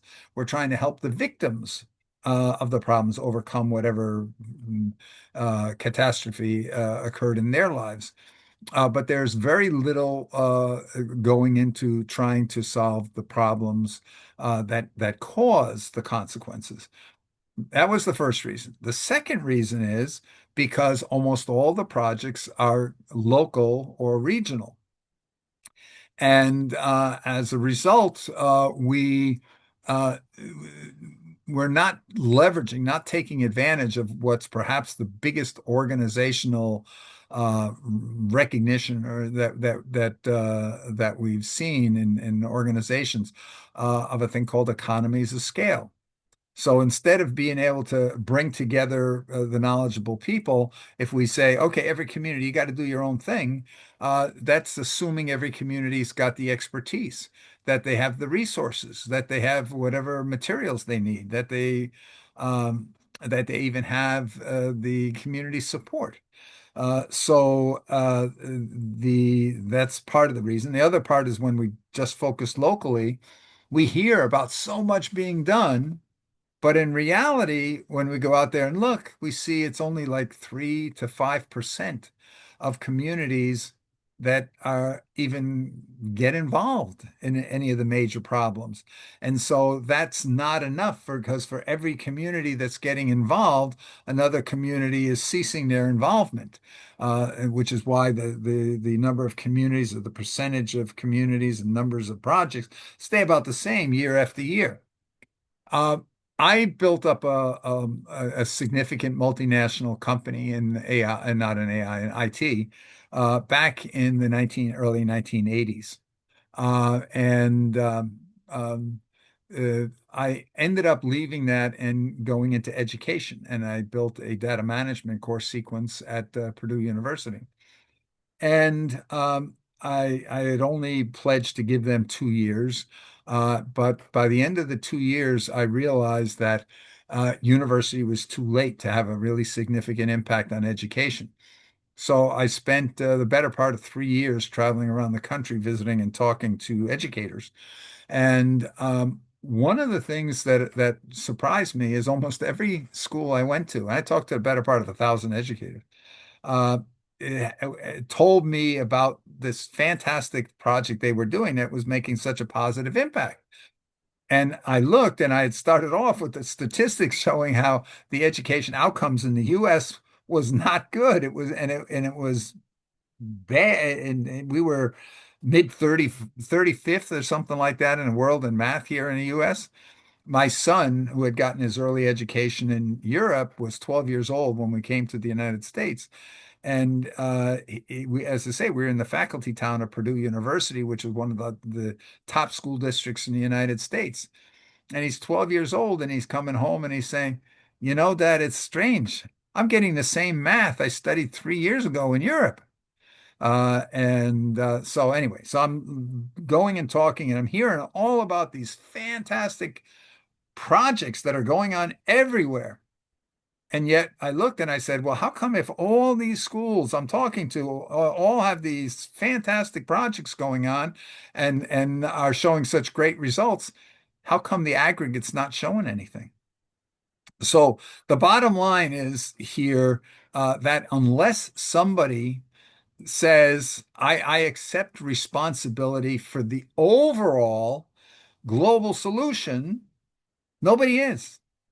And there's a saying, you can't hit what you don't aim for. And this is why we say set the goals based on what's needed and not what you think you can do. And if we're saying what's needed is that we've got to address climate change on a global scale, we need to address inequality on a global scale, then plan for that. A 14-year-old associate member of our club came back at one point and said, if you want somebody to do something or something to be done, if you don't plan to cause it to happen, that's the definition of wishful thinking. He sort of was building on the Einstein quote of doing the same thing over and over, expecting different outcomes is the definition of insanity. So he said the definition of wishful thinking is wanting something to happen, but not planning to cause it to happen.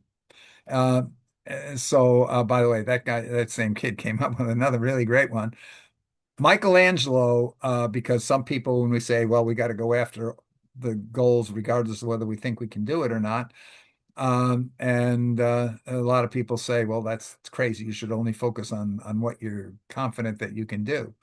And somebody brought up the Michelangelo quote. The problem for most people is not that they aim too high and fail, but that they aim too low and succeed. So this same 14-year-old kid came up and said, uh, that means should we fail, let it not be because we didn't aim high enough. I tell you, most of the things you hear out of my mouth that you say, wow, that sounds interesting, that sounds good. I'm just a good parrot. It's mostly these young people we're working with. I'll tell you, I don't care what continent they're coming from, whether they're coming from Mongolia or they're coming from sub-Saharan Africa. Uh, these kids, we need to be listening to them more. We have to encourage them to dare to be great. We need to encourage them to think of how we can better the world. Okay, get off my soapbox. Please, somebody say something. Let's get some other thoughts here. And so we talked about our project idea to be able to engage large number of children, not children because they go up to 26 years old, but young people between the ages of six.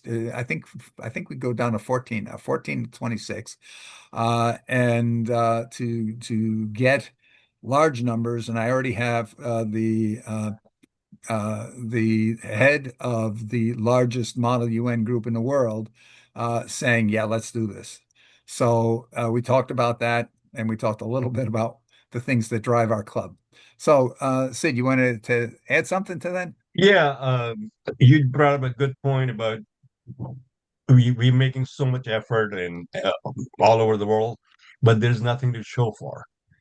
And the part of the problem is a lot of these projects are run by politicians, and politicians don't try to solve anything because if you solve something, then there's no need for you anymore. You remember the war on drugs is started by Nancy 45 years ago or whatever it was. Similarly, a lot of these projects, so the immigration problem or drug problems or whatever the problem is, they are not designed to solve them. So that is the major drawback or bottleneck is the politicians. So it has to come from the private individuals, and the younger they are, the better we will be because when they are not adulterated, when they are not corrupted. So like 14 to 26 years old is a beautiful age range when they are really pure and they're ready to go and hit the market and do something good. Yeah, if we can be away from these organizations, I think we can be much better off in creating some good. Mhm. Um, that's Yeah, all I have to say. yeah. Compare something that ties into that. Um, I have a Rotary tie that has all the flags of the world that are members of Rotary on it. And that became my trademark at the UN. Before COVID, I used to be at the UN roughly 3 days a week.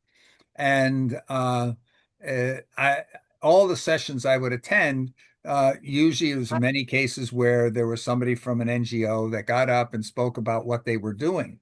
And I sort of got the reputation as being a disruptor because I would say, okay, this is really great. When are you going to be done? You say you're building homes, you're building shelter, you're doing whatever you're doing. And I want to know when you're done because your mission should be to put yourself out of a job. You're there to solve a problem. You're saying, hey, we're out to solve this problem. You should have a plan. And that plan should say how you're going to solve the problem, not just how you're going to do something. And because the fact that you're doing something year after year just means you're keeping your job. So it's about Yep. aiming high. If we don't aim for it, we can't achieve it. Right. And that's the key thing that we're looking at. Thank Okay. you very much. It was good. Okay, great. And we hit the 2 hour mark here, which is what we say we want to try to stick to. We don't always. The meeting the week before last, I couldn't believe it. It went over 4 hours. We're not going to do that today for sure because we have the Commons Cluster meeting coming up. I really am hoping that that we will see some of you at the meeting. Kurt, I wanted to send the invitation out to Joy. I don't think I did that. If you want to forward the invitation, it's in the chat to I don't see an invitation in the chat. I got oh on late. you joined late. Okay, I'll send it to you here just as we get off of this. I forgot about that. Let me copy this again. And what time is and who's meeting? What's the common cluster? It's the Commons Cluster of the UN Major Group talking about preparing for the World Summit on social. Hold on. Development. Development. Yeah, social development. Beautiful. Maybe where did it go here? I have a this afternoon's real packed for me, but it's going to be in another hour, and it'll last for about an hour or two. It lasts. It starts at 12 and it lasts usually till about 1:30. Okay. 12 my time, 12 New York time, so 9 o'clock your time. Yeah, yeah. Kurt, I need to talk to you at some point about having peace gardens. Oh, excellent. I'd love to talk with you about any of that. Well, victory gardens were also known as peace gardens. Oh, yeah, yeah. And so I was thinking that when I presented my book, you said to contact you, and sorry, I'm trying to finish up the book, but I thought, geez, this is a good way to launch a peace garden. Yeah. And at the entrance to the garden, if there's only one, always have a GIF. I mean, what do they call those things? QR code, so that Yeah. people can get a lot of access Yep. to all the different ways we can create peace. Yep. Yeah, yeah. Okay, I just reposted the invite with the link in the chat. If you want to join with that. So there's how many, correct me if I'm wrong, Joan, I think there's 27 major groups at the UN. I think so. Yeah. The There are NGO five major, and then there's subsections, right? I thought I saw the list. Oh, I thought did it you? just listed the 27. Oh, that's right. That's right. That's Yeah. right. Everybody So has a thing. yeah, Yeah. so there's one group on children, and then there's a group on women. There's a group Women and yeah. and on labor. And so you got all these groups Yeah. that pull, and there's one that sort of clusters all the NGOs together, and within that we have the subgroups, and that's where That's the right. Commons That's Cluster right. Yeah, so that's comes. the non-governmental organization group. We're Yeah, under them. Yeah. right.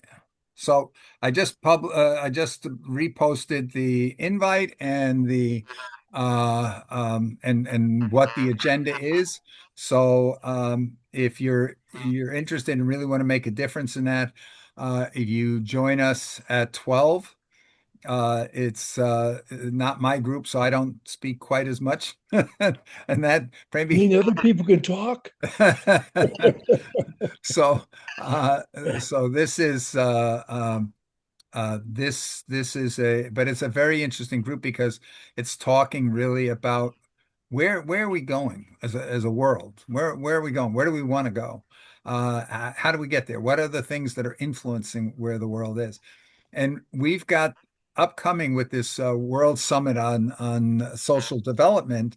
Um, because it's reaffirming the objectives of the 1995 First World Summit, which called for reducing poverty, eliminating poverty, and more inclusion. And the driver was development. Okay, jobs, because the idea is if we give everybody a job with a good income, we are going to eliminate poverty. And that's the perspective of 1995. That's where we were, and that led to then the Millennium Development Goals, which included, I think it was 8 goals at the time, but it was still centered around, it was the development and the jobs and the incomes that was going to drive all the rest of the goals. And then the sustainable development goals, and we have got, what is it, 8 or 9, the SDG 8 or SDG 9, which is the one about jobs for everyone. So this resulted in this upcoming session saying that the one of the 3 primary drivers, because of the 1995 result, is full and meaningful employment for everybody. Yet we see for every dollar going into social improvement, including jobs, there's $34 right now being spent to figure out how to eliminate jobs and improve efficiency and so forth. So the recognition, pretty much more and more, everybody is starting to recognize that we're not going to have jobs for everybody. And so we better figure out a way. What are we going to do about all the people that can't get jobs simply because there aren't any jobs before that happens? Because if we don't do it, the result is just going to be, well, too bad. Uh, I just listened the other night. There was a speech by the Chancellor of Germany. They're having a debate there about putting in a work requirement. Everybody's got to work to be able to get welfare. And if you don't work, you're not deserving to get support of the society.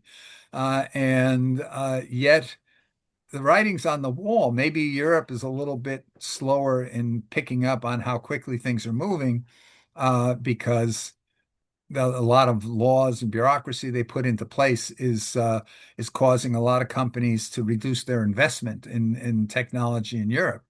But the bottom line is there's a failure to recognize that jobs is going to become one of the scarce things in the world.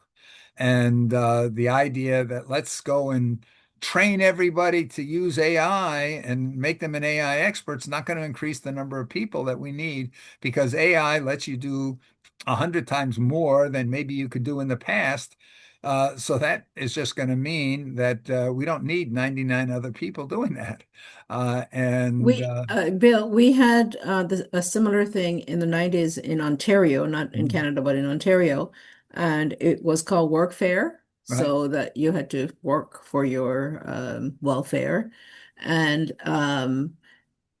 that's gone. Mhm.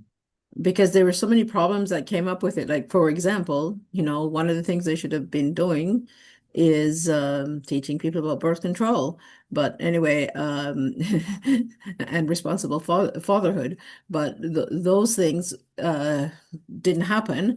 And what ended up happening is that you had a lot of single mothers, and the children, now they had to find daycare, and oh Yep. God, it ended up. Absolutely. So anyway, Absolutely. Daycare costs in New Jersey here more than what you yes. get in welfare support. Right. So So it's yeah, yeah.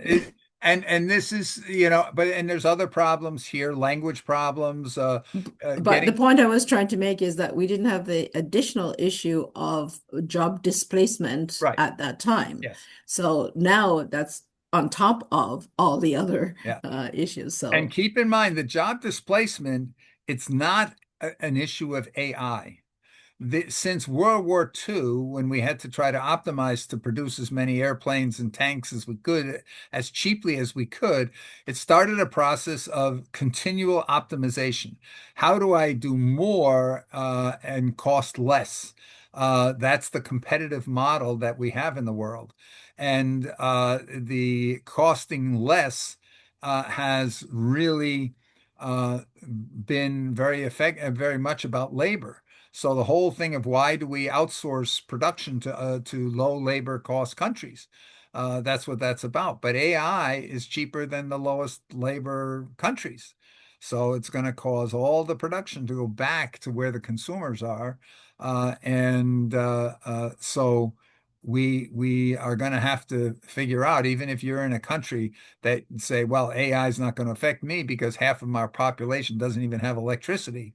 Well, I can tell you here, if you've got any kind of a program where your government is providing health care or education, the monies that are going to provide that are going away, because we took a look at a couple of sub-Saharan African countries, and we saw that the GDP could drop by up to 35 to 40% in just 2 years. With the AI in the developed countries, pulling stopping the aid, stopping the export revenues, stopping the remittances that are going back to developing countries. So it's going to be a worldwide thing, but if we and it'll be okay if we there's going to be production is going to be so cheap because of AI and robots that there's going to be plenty to be able to satisfy the needs of everybody in the world.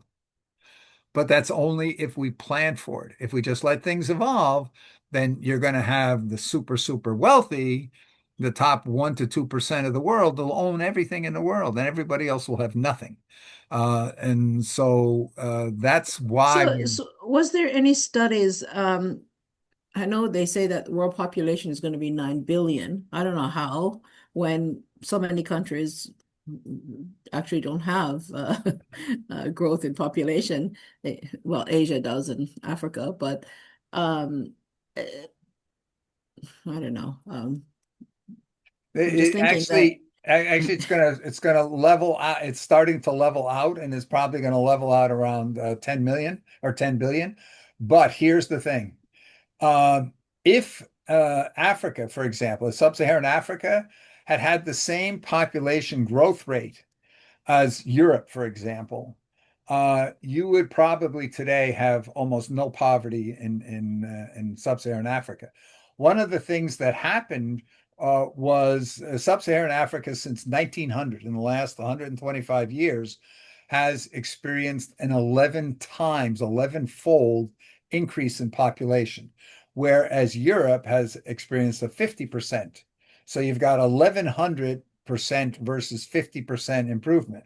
Now, what that does is if you start off with people that don't have the education, you don't have now, if you have so many that it reduces the ability of, let's say, women to work in the workforce.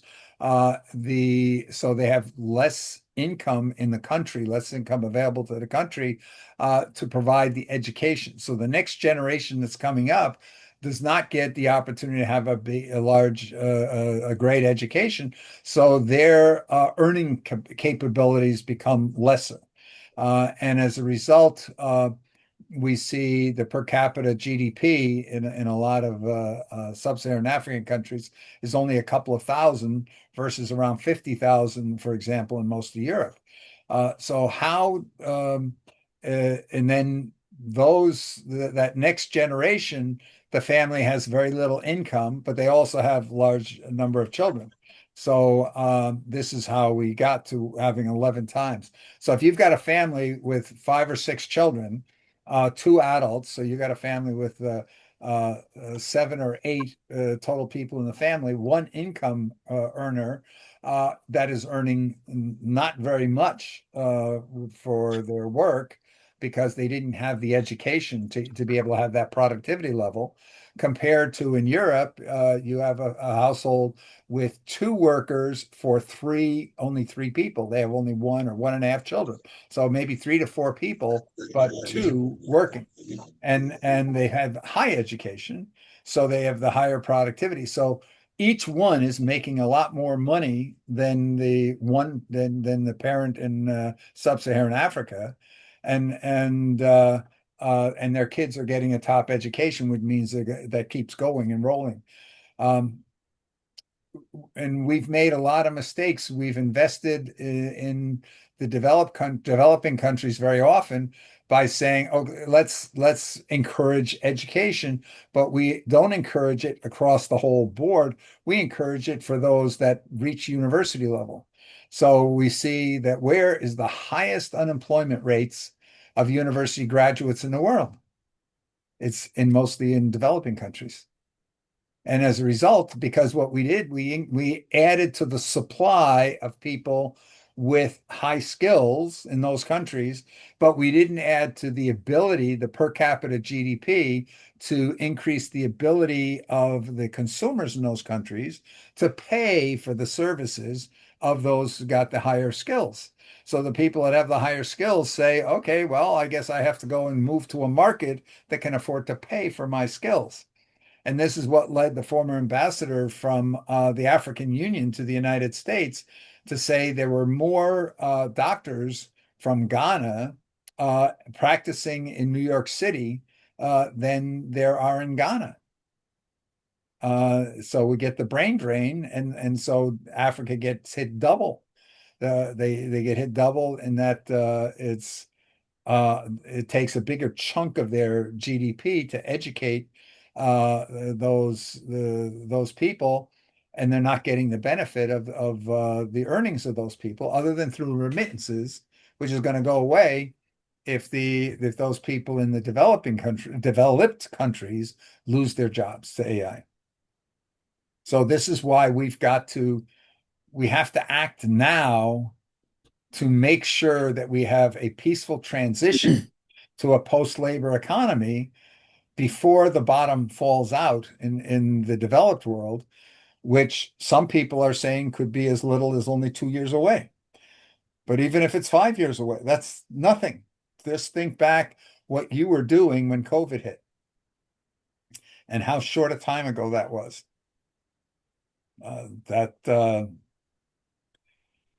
Anyway, so I think here we sort of hit the level of what we can do on today's meeting here. We discussed the key point of trying to provide decision makers at the UN with tools that will help them understand projects better.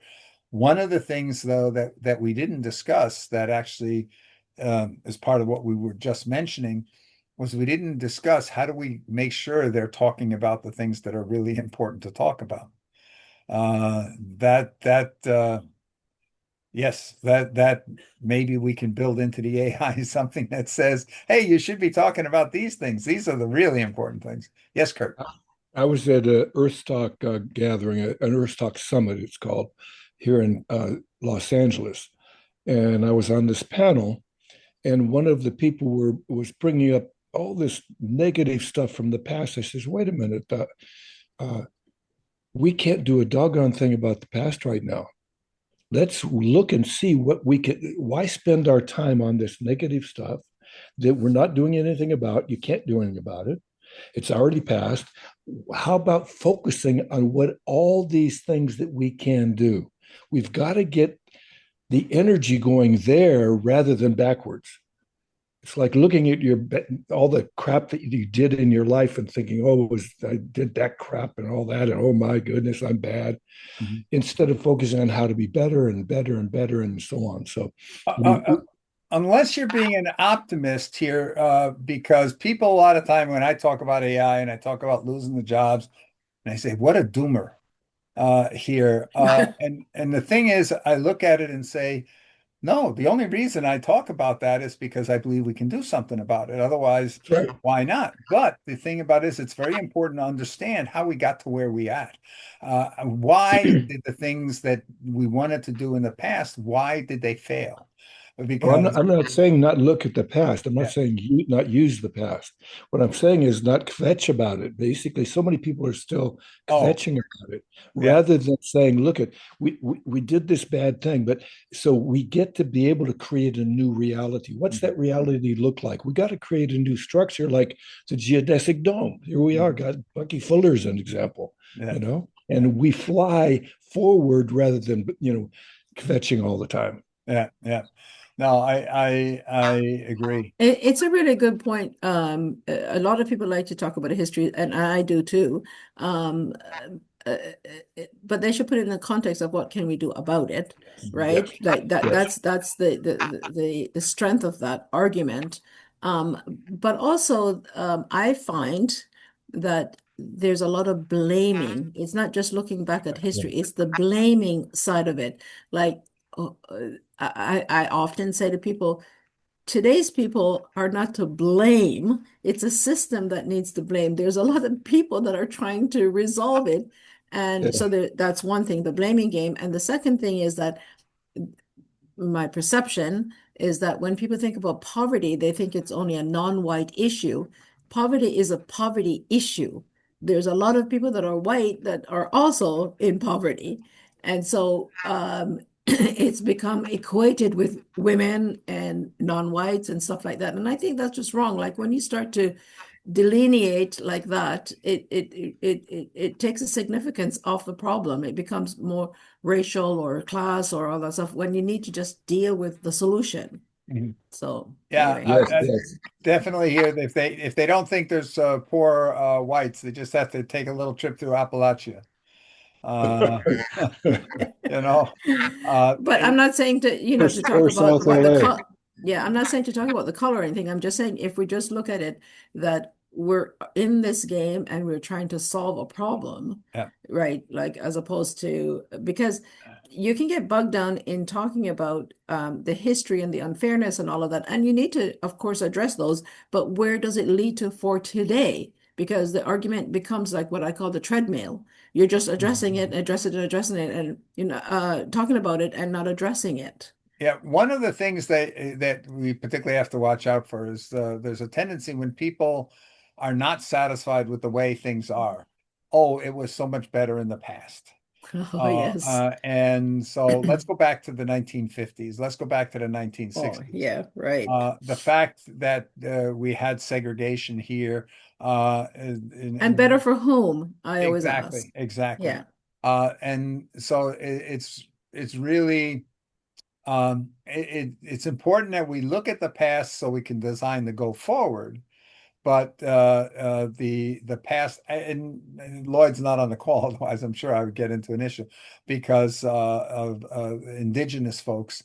We have sort of the same thing. We tend to forget when we look female genital mutilation. That's traditional societies that are promoting and keeping that alive. We look at human sacrifice. How many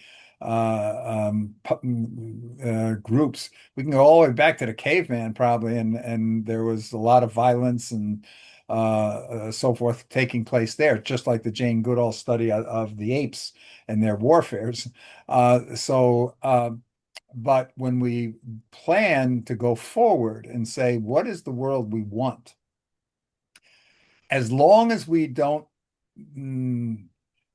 if we don't end up being, even though I say we have to set the goals based on what's needed and not what we think we can do, we have got to be able to come up with a strategy. If we come up with a strategy saying, well, we want a world where all humans can just flap their arms and fly, then that's I don't know. Maybe it'll happen someday, but I don't know if that's where I want to go right now because we just increase the difficulty in getting other people to go along with us by proposing something that they can't envision. For people to do something, for people to act, it usually requires two things.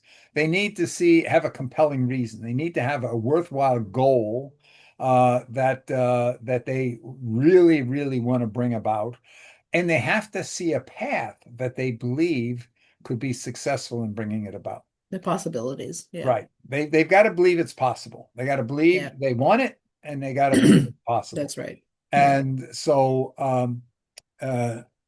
Orgain is but the other thing too, that if they don't see that it's possible, the receiver, you can also take the role of showing them how it's possible. No, right? Yes. So that is because not just to dismiss that it's not possible. So it ends there. And I remember somebody giving a story, this is years ago, and he said that would you jump out of an airplane in the air? And somebody's like, no. I don't know how. And then he went through the story, and then he said at the end, like if you learned how to jump off 2 steps on the ground, then three, and then four, and it was and then you can learn it's in the air, and you learn to do a parachute, and this whole capacity building, and yeah, that's possible, and that's what you're talking about is a Yeah. path to Yeah, get there, right? exactly. So So that becomes like I said here, if you want something to happen, if you don't plan for it to cause it, that's the definition of wishful thinking. So yeah. it just means here we have to identify where we believe we need to go, but we've got to go and have a plan how we are going to convince everybody else that this is desirable and doable. Otherwise, nobody's going to follow us. Yeah. So the thing is that everyone wants to be like everybody else, like conventional. Mm. And so this whole idea of dare to be great is um, in terms of vision, it sounds great, but a lot of times people are intimidated about, oh, I couldn't be great, right? So Yeah. it's a self-esteem issue. So how do you persuade them and teach them that they are already great? Mhm. They're just hesitant, so We had a good example of that here, working with an elementary school. Another Rotarian and I went and visited this school and talked to third and fourth graders who were part of a club in the school called Community Care Club, and what they're like an early act club in Rotary that they would just come out and help clean stuff up or just do something good in the community. And so it was a significant percent. I would say it was almost about a third of all the third and fourth graders in that school. And what we did is we described to them what some achievements of some of the kids their age. And then we invited them when we were leaving, we invited them, you guys think of something, come up with an idea that you think would make a big difference, not just a little difference, a big difference. And we left. And about a couple of weeks later, the principal of the school called and said, hey, some of the students that you talked to have an idea they'd like to present it to you. So we went back to the school, and these kids they said, well, there's a lot of our classmates who are very weak readers in our school. They really can't read effectively. And at the same time, we heard about the stories of these kids in Africa who can't even go to school because they don't even have any food. And they got to spend all their day scavenging or begging for food just to survive for another day. So they can't go to school. And their goal, they wanted to do something that was going to help the classmates that are weak readers become better readers, and at the same time, be able to enable children that are currently out of school in Africa to be able to go to school so they could learn to read also.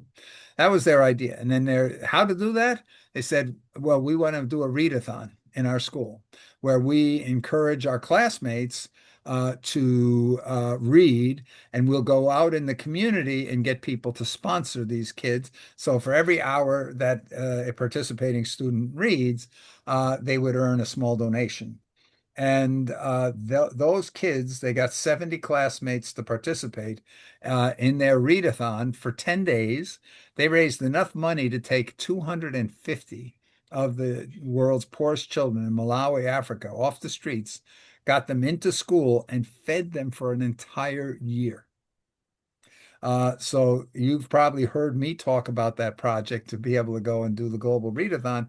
Now you know where it came from. It came from a group of 9 and 10-year-olds that dared to say, okay, they had heard about the girl in Iowa that raised $10 million for the victims of Katrina, and about a 9-year-old girl in the UK who raised enough money through a blog that she was able to feed 10,000 children in sub-Saharan Africa for an entire year. 9-year-old girl feeds 10,000 kids for a year. So that sort of gave them a sense of where to aim for. Don't just aim saying, hey, I could go help mow my neighbor's lawn. And that's why Dare to Be Great is saying, a lot of our paroles are really about not capping how high you can think, of daring to think big, daring to set high goals. Bill, you And just triggered me to be able to say that you put those kind of examples in a website of Dare to Be Great and have those examples there and all kinds of other things that have come up in our dialogues. You have so much rich information that we could put onto a site that would really accelerate this even more. Mhm. Mhm. And you know the AI aspect to be able to create the doggone thing without having to go through too much work, Yeah. like I suffer through with trying it and so on. But GFI, I think this is really outstanding idea. Mhm. Yeah, no, we have a total of 12 such project ideas in the club that and they're all about how to maximize engagement in people around the world, because that's the thing we're lacking. We're not lacking ideas. We're not lacking good ideas for things to do. We're lacking engagement. Because there's 8 billion people on this planet. Getting even 1 million people to do something is not enough for the most part, to make a lasting difference, unless those 1 million people are out there trying to mobilize more people for each of them. Well, So, that peacemakers challenge, I think, is another key. Is the kids get to choose what's good for their area, and all the kids in the world are finding out how to improve their lives. They're oh, looking at yeah, empowering themselves. yeah, we have another one that is sort of as a lead up, because we have, for every age group, we have ideas. For middle school, one of the ideas was to have each class come up and do a skit on the future they want. What's the future world that they want? And that they would go out there and look in their community and see where's their community falling short with regards to the SDGs, and figuring out, okay, how might they be able to go about that, or why do they want that problem solved for their community. And then in the school, each class would present their skit in front of the rest of the student body of the school, and the student body would pick which skit they wanted to have represent their school in the next level of competition. And then, so it might be a regional competition among schools at that point, whereby all the kids in each school can now support the skit that was selected, and work to improve it. But it would go, once it leaves the school, it would go online, and the entire community gets to vote for which future we want skit that they think is the best. And then the winner at that regional level might go to the county level, or to the state level, and they would compete at that level. And the goal is to get thousands of schools competing in this hierarchy, which is very little. You're already up to over 3,000 school, or 4,000 schools, with just 4 levels of competition. And Get that written up in there's a documented. We have all these projects. We have documented those. There's also a music competition. Can you send me that? Sure. I'll send that to you. Great, thank you.